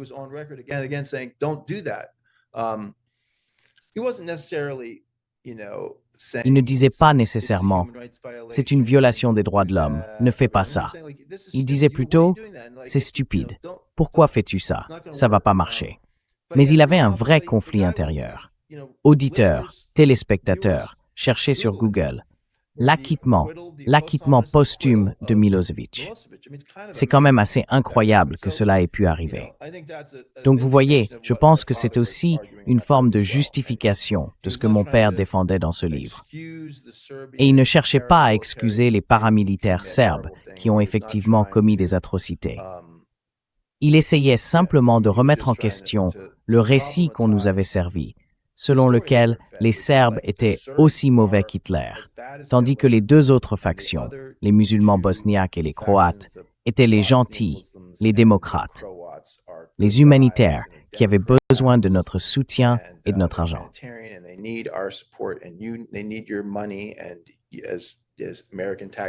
Et en tant que contribuable américain, vous devez les soutenir. Alors, la position de mon père était non, ils commettent des crimes horribles. On vous embobine et on vous entraîne dans une guerre qui n'a rien à voir avec tout ça. Il s'agit de démanteler la Yougoslavie, d'accéder à ses ressources, d'écraser ce qui était, à bien des égards, un État socialiste plutôt réussi. La Yougoslavie, lorsqu'elle était socialiste, avait, vous savez, ses éléments autoritaires sous Tito, mais elle avait aussi, disons, son passeport était accepté dans plus de pays que n'importe quel autre. Elle ne faisait pas réellement partie du bloc soviétique.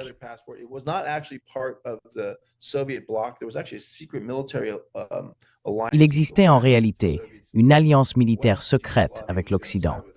Si les Soviétiques avançaient vers l'Ouest, la Yougoslavie devait se ranger militairement du côté de l'Occident. C'était l'accord. Leur économie était intéressante, propriété d'État, mais aussi beaucoup de ce qu'on appelait le capital social, c'est-à-dire la propriété ouvrière. Ils avaient également du capital privé. Ils permettaient une sorte de destruction créatrice socialiste. Les entreprises pouvaient échouer et disparaître, mais il existait un filet de sécurité. C'était, en somme, une forme de socialisme intéressante et dynamique qui fonctionnait à bien des égards. Mais il y avait toujours cette tension ethnique dans le pays. Puis la dette s'est accumulée pendant la crise de la dette des années 80. Il y a eu une forte contraction économique au début des années 80 et la Yougoslavie, comme de nombreux pays du Sud global, a commencé à contracter de plus en plus de dettes occidentales.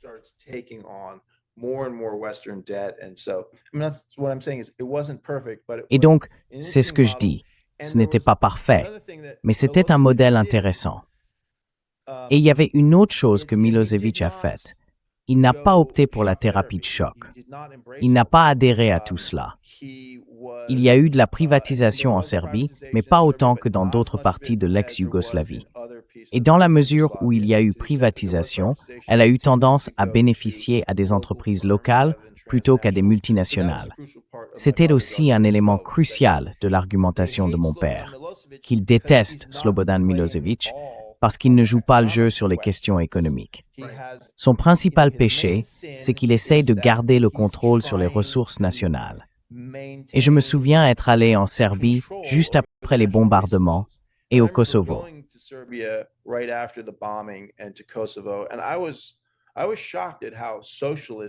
Et j'ai été choqué de voir à quel point c'était encore socialiste, tu vois. Traîner avec ces artistes et ces bohèmes qui continuaient simplement à demander une subvention une fois par an et à l'obtenir. J'étais là, genre, waouh, vous allez avoir un réveil brutal quand le marteau tombera. Tout ça va disparaître. Oui, c'est ce qui s'est passé. Et il y avait l'une des plus grandes mines de nickel du monde dans le nord du Kosovo. Et c'était comme, non, nous n'allons pas laisser la Yougoslavie ou la Serbie contrôler cette mine de nickel. C'est aux entreprises transnationales liées aux Américains d'y avoir accès. Nous n'allons pas laisser un petit pays insignifiant imposer ses conditions à nos firmes. Nous allons prendre tout ça. Tu vois, c'est fondamentalement de ça qu'il s'agissait. That's what it was fundamentally about. Et c'était la première révolution de couleur qui a renversé Milosevic, parrainée par la façade de la CIA, le National Endowment for Democracy et ce groupe.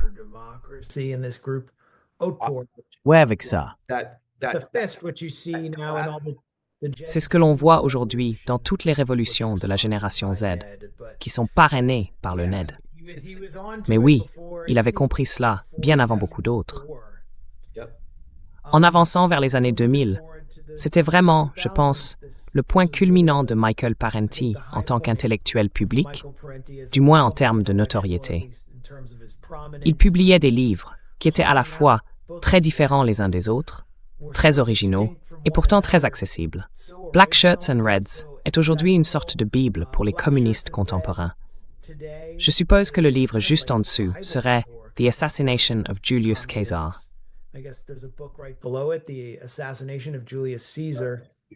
Jules César est aussi un bon livre, oui. Rex révisionniste de original strengths or stories, qui était en quelque sorte un populiste s'attaquant en quêlant de la dette.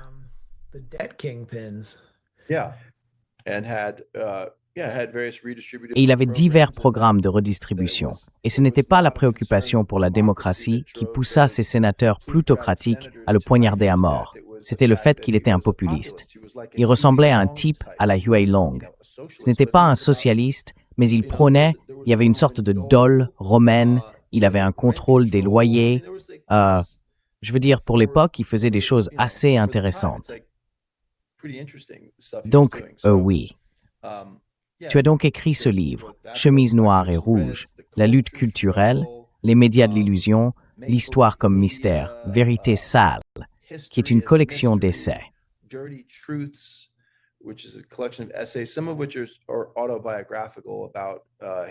Certains d'entre eux sont autobiographiques à propos de son enfance, et je crois qu'il y a là-dedans une histoire sur mon grand-père. Oui. Enfin, je veux dire, au total, je crois que mon père a publié une trentaine de livres. Il s'est toujours soucié de la clarté, d'une écriture limpide et de s'adresser aux gens ordinaires. Il avait une véritable foi dans la capacité des gens ordinaires à comprendre des choses complexes. Et il était très conscient de la sorte de soif intellectuelle qu'ont les gens simples. C'est donc pour eux qu'il écrivait.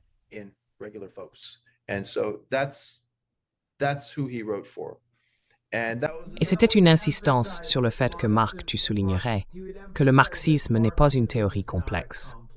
Il commence essentiellement par l'indignation face à la manière dont les choses sont.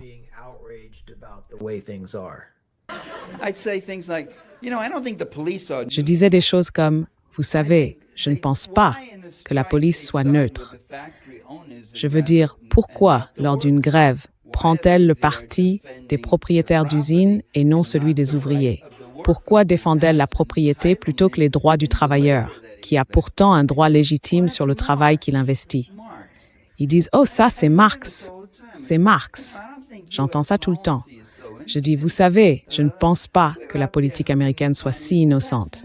Nous sommes là-bas à aider les financiers. » « Oh, c'est Marx, disent-ils encore. Et je me dis, eh bien, ce type Marx, il était vraiment quelque chose. Me voilà à me démener pour faire une analyse. Et chaque fois que je trouve quelque chose, c'est lui qui en reçoit le mérite. Pas mal. Et puis j'ai compris une chose. Ce n'était pas Marx. Ce n'était pas Parenti. C'était la réalité. Voilà ce que c'était. Et la réalité, il se trouve qu'elle est marxiste.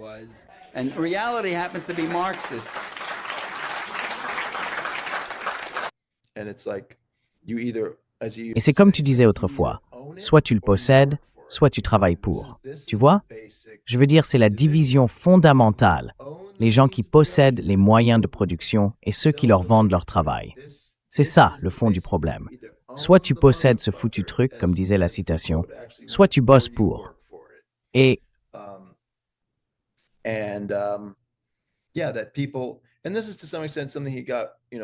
oui, que les gens, et c'est dans une certaine mesure quelque chose qu'il a tiré de Gramsci, cette idée d'une double conscience, que les gens ont une conscience fondée sur leur expérience de la manière dont ils se font arnaquer, exploiter, mais qu'il existe aussi une autre conscience, un ensemble d'idées qui leur sont imposées par l'éducation et la propagande. Et il y a chez chacun cette tension entre l'expérience de vivre dans une société de classe et les mythologies dans lesquelles nous baignons. Il voulait donc formuler des arguments qui puissent aider les gens à comprendre et à devenir plus conscients de ce qu'ils ressentaient déjà, à un certain niveau. L'injustice, la profonde injustice de tout le système.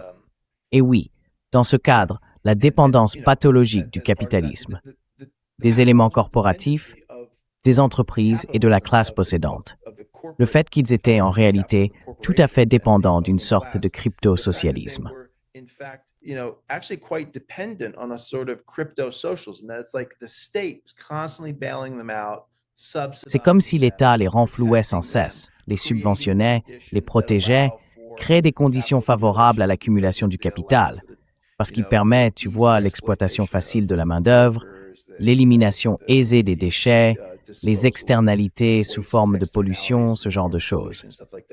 Et il existe un programme d'assistance permanent pour les élites économiques. Et oui, il était, tu sais, les gens devraient lire ses livres. C'était un grand écrivain et un orateur remarquable.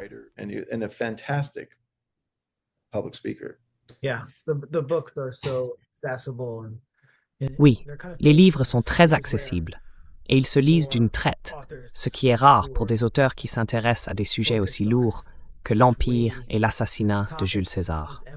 Oui. Christian, tu es l'auteur de plusieurs ouvrages. Tu es un chercheur et un intellectuel public, assez accompli à ton propre titre. Nous nous connaissons parce que nous nous sommes rencontrés autour du magazine The Nation, un endroit pour lequel je ne peux probablement plus écrire parce que... Ouais, j'ai sans doute trop lu Michael Parenti.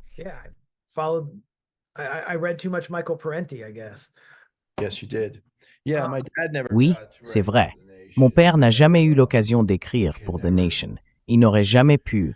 Bertel Ollman a dit un jour, « Tu devrais publier. » Il a dit à Katrina Vanden Heuvel, « Tu devrais avoir Michael Parenti dans tes pages. » Mais elle a répondu, « Non. » Tu sais, il n'a été interviewé par Democracy Now! Qu'une seule fois. C'est une interview intéressante. Une seule fois. Une seule fois. Mais pourquoi donc? Eh bien, parce qu'il était, tu sais, ce qu'on appellerait aujourd'hui un marxiste priorisant la lutte des classes. Et oui, l'entretien est intéressant. Les gens devraient le regarder. Il critiquait la politique identitaire, essayant de défendre la politique de classe, en disant que c'est cela qui compte vraiment. Il soutenait que les principales préoccupations de la gauche éclipsaient de plus en plus la politique de classe et traduisaient aussi une profonde incompréhension du pouvoir. À bien des égards, disait-il, cela n'a pas d'importance. Ce dont il parlait précisément avec Amy Goodman dans cet entretien, c'était des femmes au pouvoir. Cela n'a pas vraiment d'importance si des femmes accèdent au pouvoir. Regardez Jean Kirkpatrick et Margaret Thatcher. Ce qui compte, disait-il, ce n'est pas ce que vous avez entre les jambes, mais ce que vous avez dans la tête. Qu'en penses-tu? Quelle est ta position politique?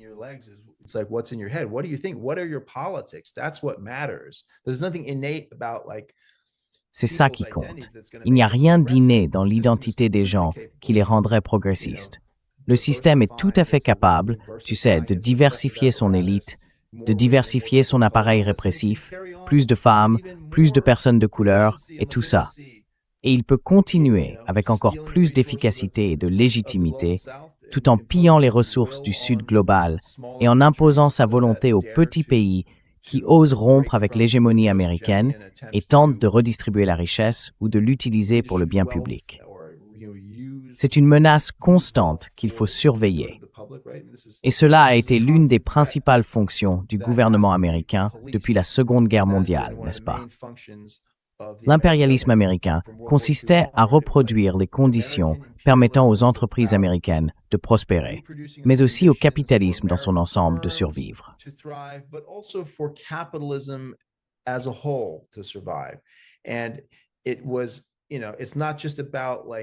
Et ce n'était pas seulement une question de profit direct. l'Empire américain perdait constamment de l'argent et subventionnait ce projet pour le bien du système de classe. Et oui, une grande partie de ce dans quoi la gauche s'est engagée ne traite pas de cela. Et en fait, conduit à une confusion importante sur la nature réelle des rapports de pouvoir dans la société, sur ce que sont les rapports de pouvoir les plus importants. Il disait que c'était la propriété des moyens de production, la concentration des richesses entre les mains de quelques-uns. C'était le problème qu'il fallait affronter. C'est cela qui comptait vraiment pour corriger l'injustice et l'iniquité, ce qui comptait pour améliorer la vie des gens.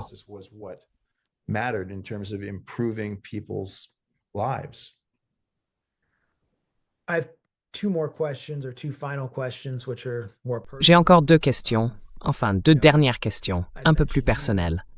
Nos téléspectateurs te connaissent bien, toi et ton travail. Qu'est-ce que ça faisait d'être le fils de Michael Parenti? Il y a beaucoup de pression quand ton père est une figure importante, un intellectuel public, surtout un radical. Il faut être à la hauteur, ou du moins essayer, ou bien trouver sa propre voie et laisser sa propre empreinte. Même si c'est en quelque sorte le chemin de la moindre résistance, parce qu'on apprend par osmose à parler et à écrire. On suit ces chemins, ou bien on a l'impression d'avoir échoué. C'est beaucoup de pression. Alors, qu'est-ce que ça a été pour toi d'être son fils? Quelle influence a-t-il eu sur ton travail?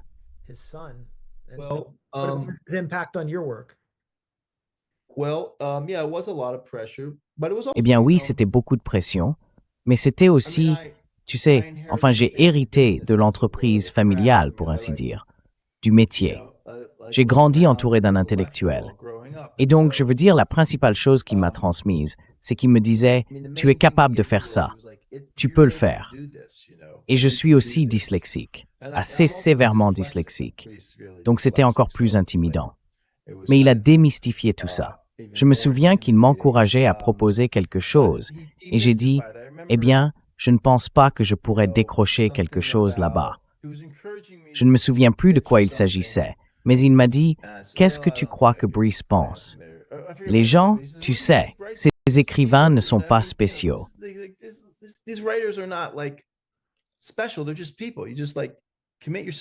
Ce sont juste des gens.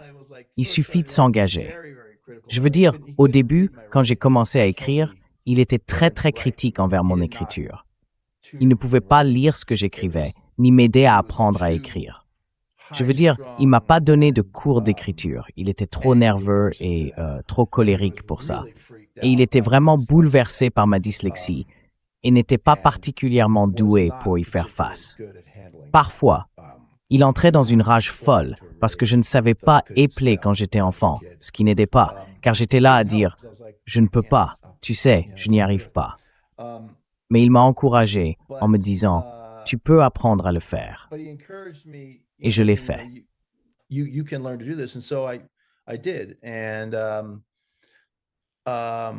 Et oui, c'était comme, tu sais, je me sens vraiment chanceux d'avoir eu un père qui faisait quelque chose d'intéressant et qui m'a clairement montré que je pouvais faire ça. Je veux dire, il voulait que je me batte pour la justice. Tu sais, c'était attendu. Que la bonne chose à faire dans la vie, c'est de travailler pour la justice et de résister aux mensonges, aux guerres et à tout ce genre de choses. Donc je veux dire, c'était simplement le cadre moral dans lequel j'ai grandi. Alors, je lui en suis très reconnaissant.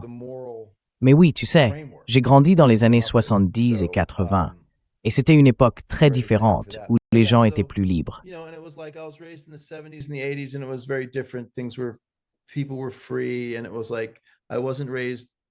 Et c'était comme, je n'ai pas été élevé, je n'ai pas vécu avec lui, sauf cette fois à Washington. Je le voyais régulièrement, mais j'ai été élevé par ma mère, qui est, tu sais, une bohémienne, et qui a vécu dans le Vermont, le Maine et le nord de la Californie. Elle déménageait souvent. Et peut-être que je ne réponds pas à ta question, mais tu sais, j'étais impliqué dans la solidarité avec l'Amérique centrale.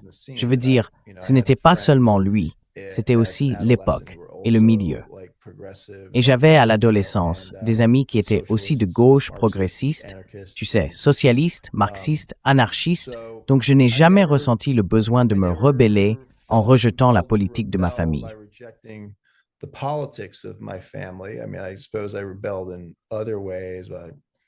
Je veux dire, je suppose que je me suis rebellé d'autres façons, en prenant beaucoup de drogue, ce que mon père détestait et qui le rendait complètement fou.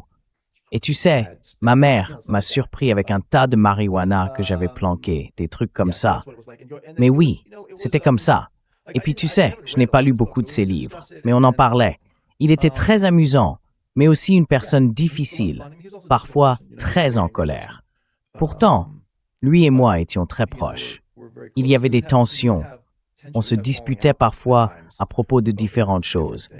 Oui, on avait des conflits, pas tellement à propos de politique, mais plutôt de choix de vie et de ce genre de choses. Mais dans l'ensemble, c'était génial. C'était comme ça.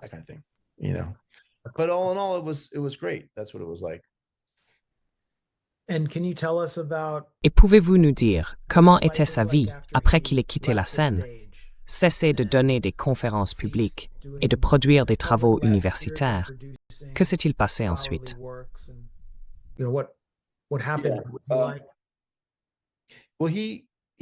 Eh bien, il a eu une démence, que je pense due à des blessures à la tête. Ce n'était pas la maladie d'Alzheimer au début. Enfin, ils ont probablement dit que c'était le diagnostic, mais il n'avait pas le genre de détérioration physique qui l'accompagne habituellement. Je pense qu'il avait une forme de, comme l'ETC ou quelque chose du genre. La chose causée par des coups répétés à la tête. Comment ça s'appelle déjà?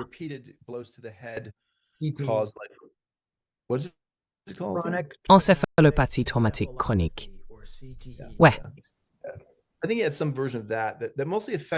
Je pense qu'il avait une forme de cette maladie qui affectait surtout sa capacité à parler, mais il restait très présent. Et cela venait du football et de la boxe. C'était un dur à cuire. Il se battait. C'était un bagarreur dans la rue.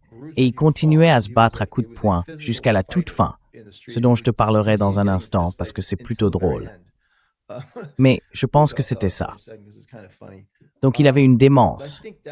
Il est tombé victime, ou est devenu victime, d'abus financiers envers les personnes âgées. Une femme a commencé à lui faire signer des chèques et j'ai dû intervenir pour arrêter ça. Il vivait seul et j'allais le voir régulièrement pour l'aider et tout.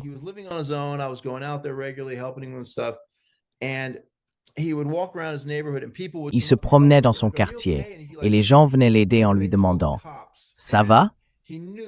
Et puis tu sais, ils appelaient la police. C'est arrivé plusieurs fois, 2 fois alors que j'étais justement en visite à Berkeley. Et les policiers disaient « Si cela se reproduit, il sera interné contre sa volonté. » Alors je me suis dit « D'accord, je retourne sur la côte Est. » Nous avons vendu sa maison. Il a passé les 3 dernières années de sa vie dans une très bonne maison de retraite à Amherst, dans le Massachusetts, appelée The Arbors. C'est un endroit formidable.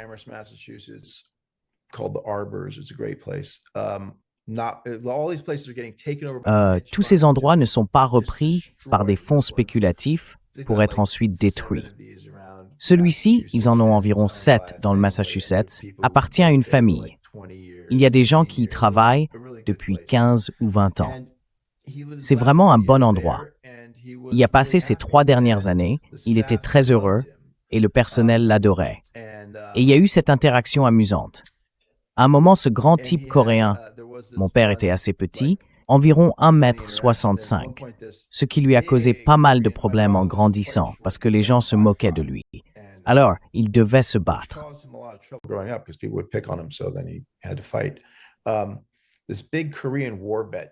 Ce grand vétéran de la guerre de Corée est arrivé. Il mesurait plus d'1,80 m et lui et mon père ne s'aimaient pas du tout. Un jour, je rends visite à mon père et je vois ce type avec l'œil complètement amoché. Je demande à un des employés « Qu'est-ce qui est arrivé à ce gars ?» Ils me répondent « Oh, tu n'as pas entendu ?» Je dis « Non ». Ils disent « Ton père l'a envoyé à l'hôpital ». Je dis « Quoi ?» Et eux « Oui, il l'avait bien cherché. Il embête tout le monde et il s'en est pris à ton père. Alors ton père lui a fait comprendre. » C'était très drôle.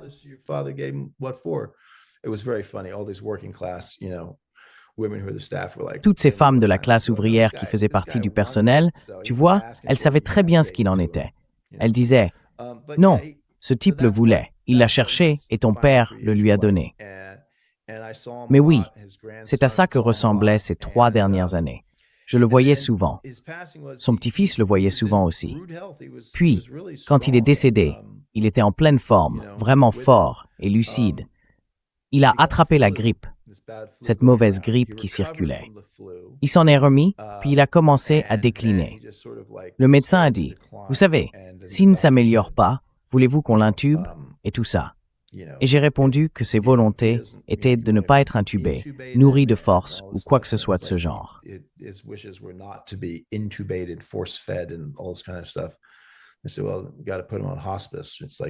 J'ai dit, eh bien, il faut le mettre en soins palliatifs.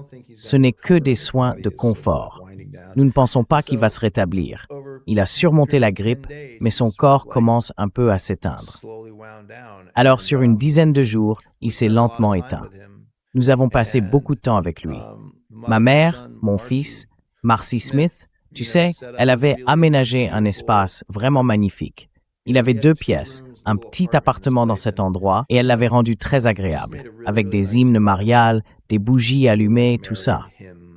Elle a passé beaucoup de temps avec lui, surtout pendant ces derniers jours, et a passé plusieurs nuits là, à ses côtés.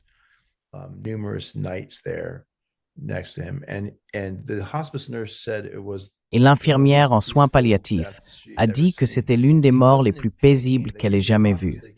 Il ne souffrait pas. En soins palliatifs, il donne beaucoup de morphine, tu sais, mais il ne souffrait pas. Il n'aimait pas les médicaments, et garder l'esprit clair était important pour lui. Ça se voyait. Par exemple, on lui disait « Tu nous entends? Lève les sourcils » et il te serrait la main, des choses comme ça. Donc on ne l'a pas drogué. Nous étions prêts à lui donner de la morphine s'il gémissait ou s'il avait mal, mais ce fut une mort très très paisible. Et je dois dire que tout ce qui devait être dit a été dit.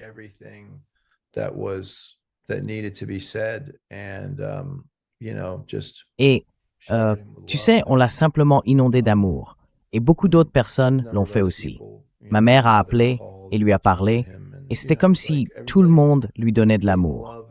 Et tu sais, la mort, ce n'est pas génial, mais dans la mesure du possible, c'était une mort très paisible. Donc je me sens bien à ce sujet. Qu'il était chez lui, entouré de gens qui l'aimaient.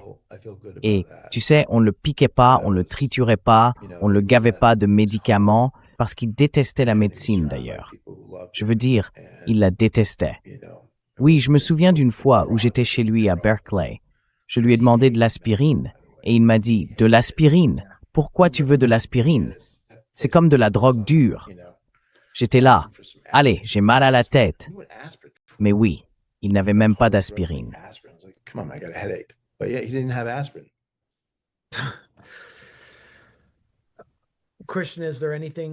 Christian, y a-t-il autre chose que tu aimerais dire à propos de ton père, Michael Parenti? Ou quelque chose que tu voudrais que notre public sache sur lui avant que nous terminions? Je pense que nous avons déjà abordé beaucoup de choses.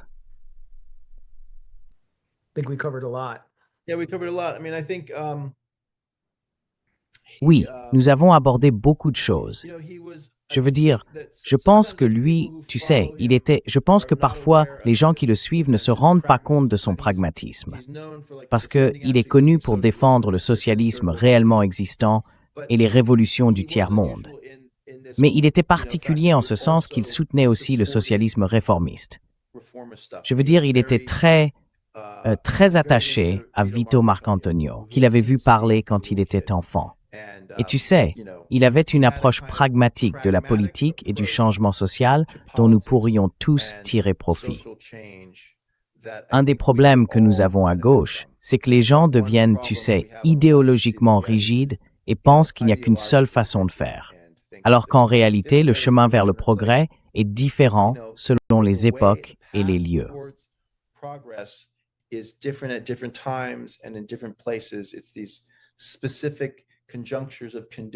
Ce sont ces conjonctures spécifiques de conditions qui rendent nécessaires et possibles diverses voies de mouvement.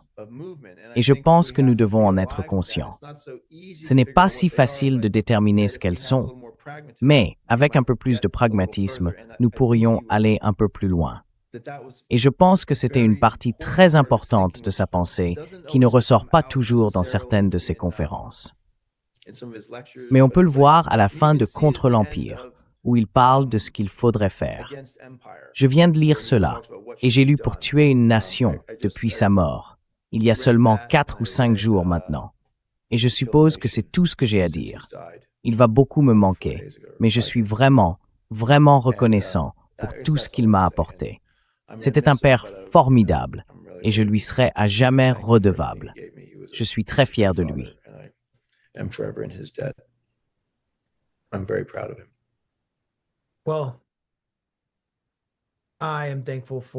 Eh bien, je suis reconnaissant pour tout ce qu'il nous a apporté, et je pense que tous ceux qui regardent The Grey Zone seraient d'accord avec cela. Comme je l'ai dit au début de cette conversation, il a eu une influence énorme sur ma façon de penser. C'est l'un des rares intellectuels qui m'ont influencé plus tard dans ma vie et qui m'ont vraiment aidé à clarifier le travail que nous faisions à The Grey Zone. Alors, Christian, merci de nous avoir aidés à nous souvenir de la vie et de l'héritage extraordinaire de Michael Parenti ici à The Grey Zone. Here at the Grey Zone. Thank you. Here's a picture of me and him when I was 2. Merci. Voici une photo de lui et moi quand j'avais 2 ans. C'est à ce moment-là qu'il était, tu sais, incroyable, révolutionnaire. Bref, oui, merci Max d'avoir fait ça. J'apprécie vraiment. Et oui, tout ce que tu fais, c'est très flatteur de savoir que son travail a été si important pour ce que tu fais, parce que je pense que ce que tu fais est vraiment important. His work has been so important to what you're doing because I think what you're doing is really important. So thank you. Merci, cela me touche beaucoup. Mon amour à ta famille. Right. Le lendemain de la Révolution, la passion et l'inquiétude qu'ils ressentent pour les fascistes, les droits civiques et les libertés civiles de ces fascistes qui auparavant jetaient, détruisaient et tuaient des gens. Maintenant, la Révolution doit être parfaite. Elle doit être sans faille. Eh bien, ce n'est pas mon critère. Mon critère, c'est que devient-il de ces gens qui ne savaient pas lire? Que devient-il de ces bébés qui ne pouvaient pas manger, qui sont morts de faim? C'est pour cela que je soutiens la révolution qui nourrit les enfants à mon soutien. Pas aveuglément, pas sans réserve.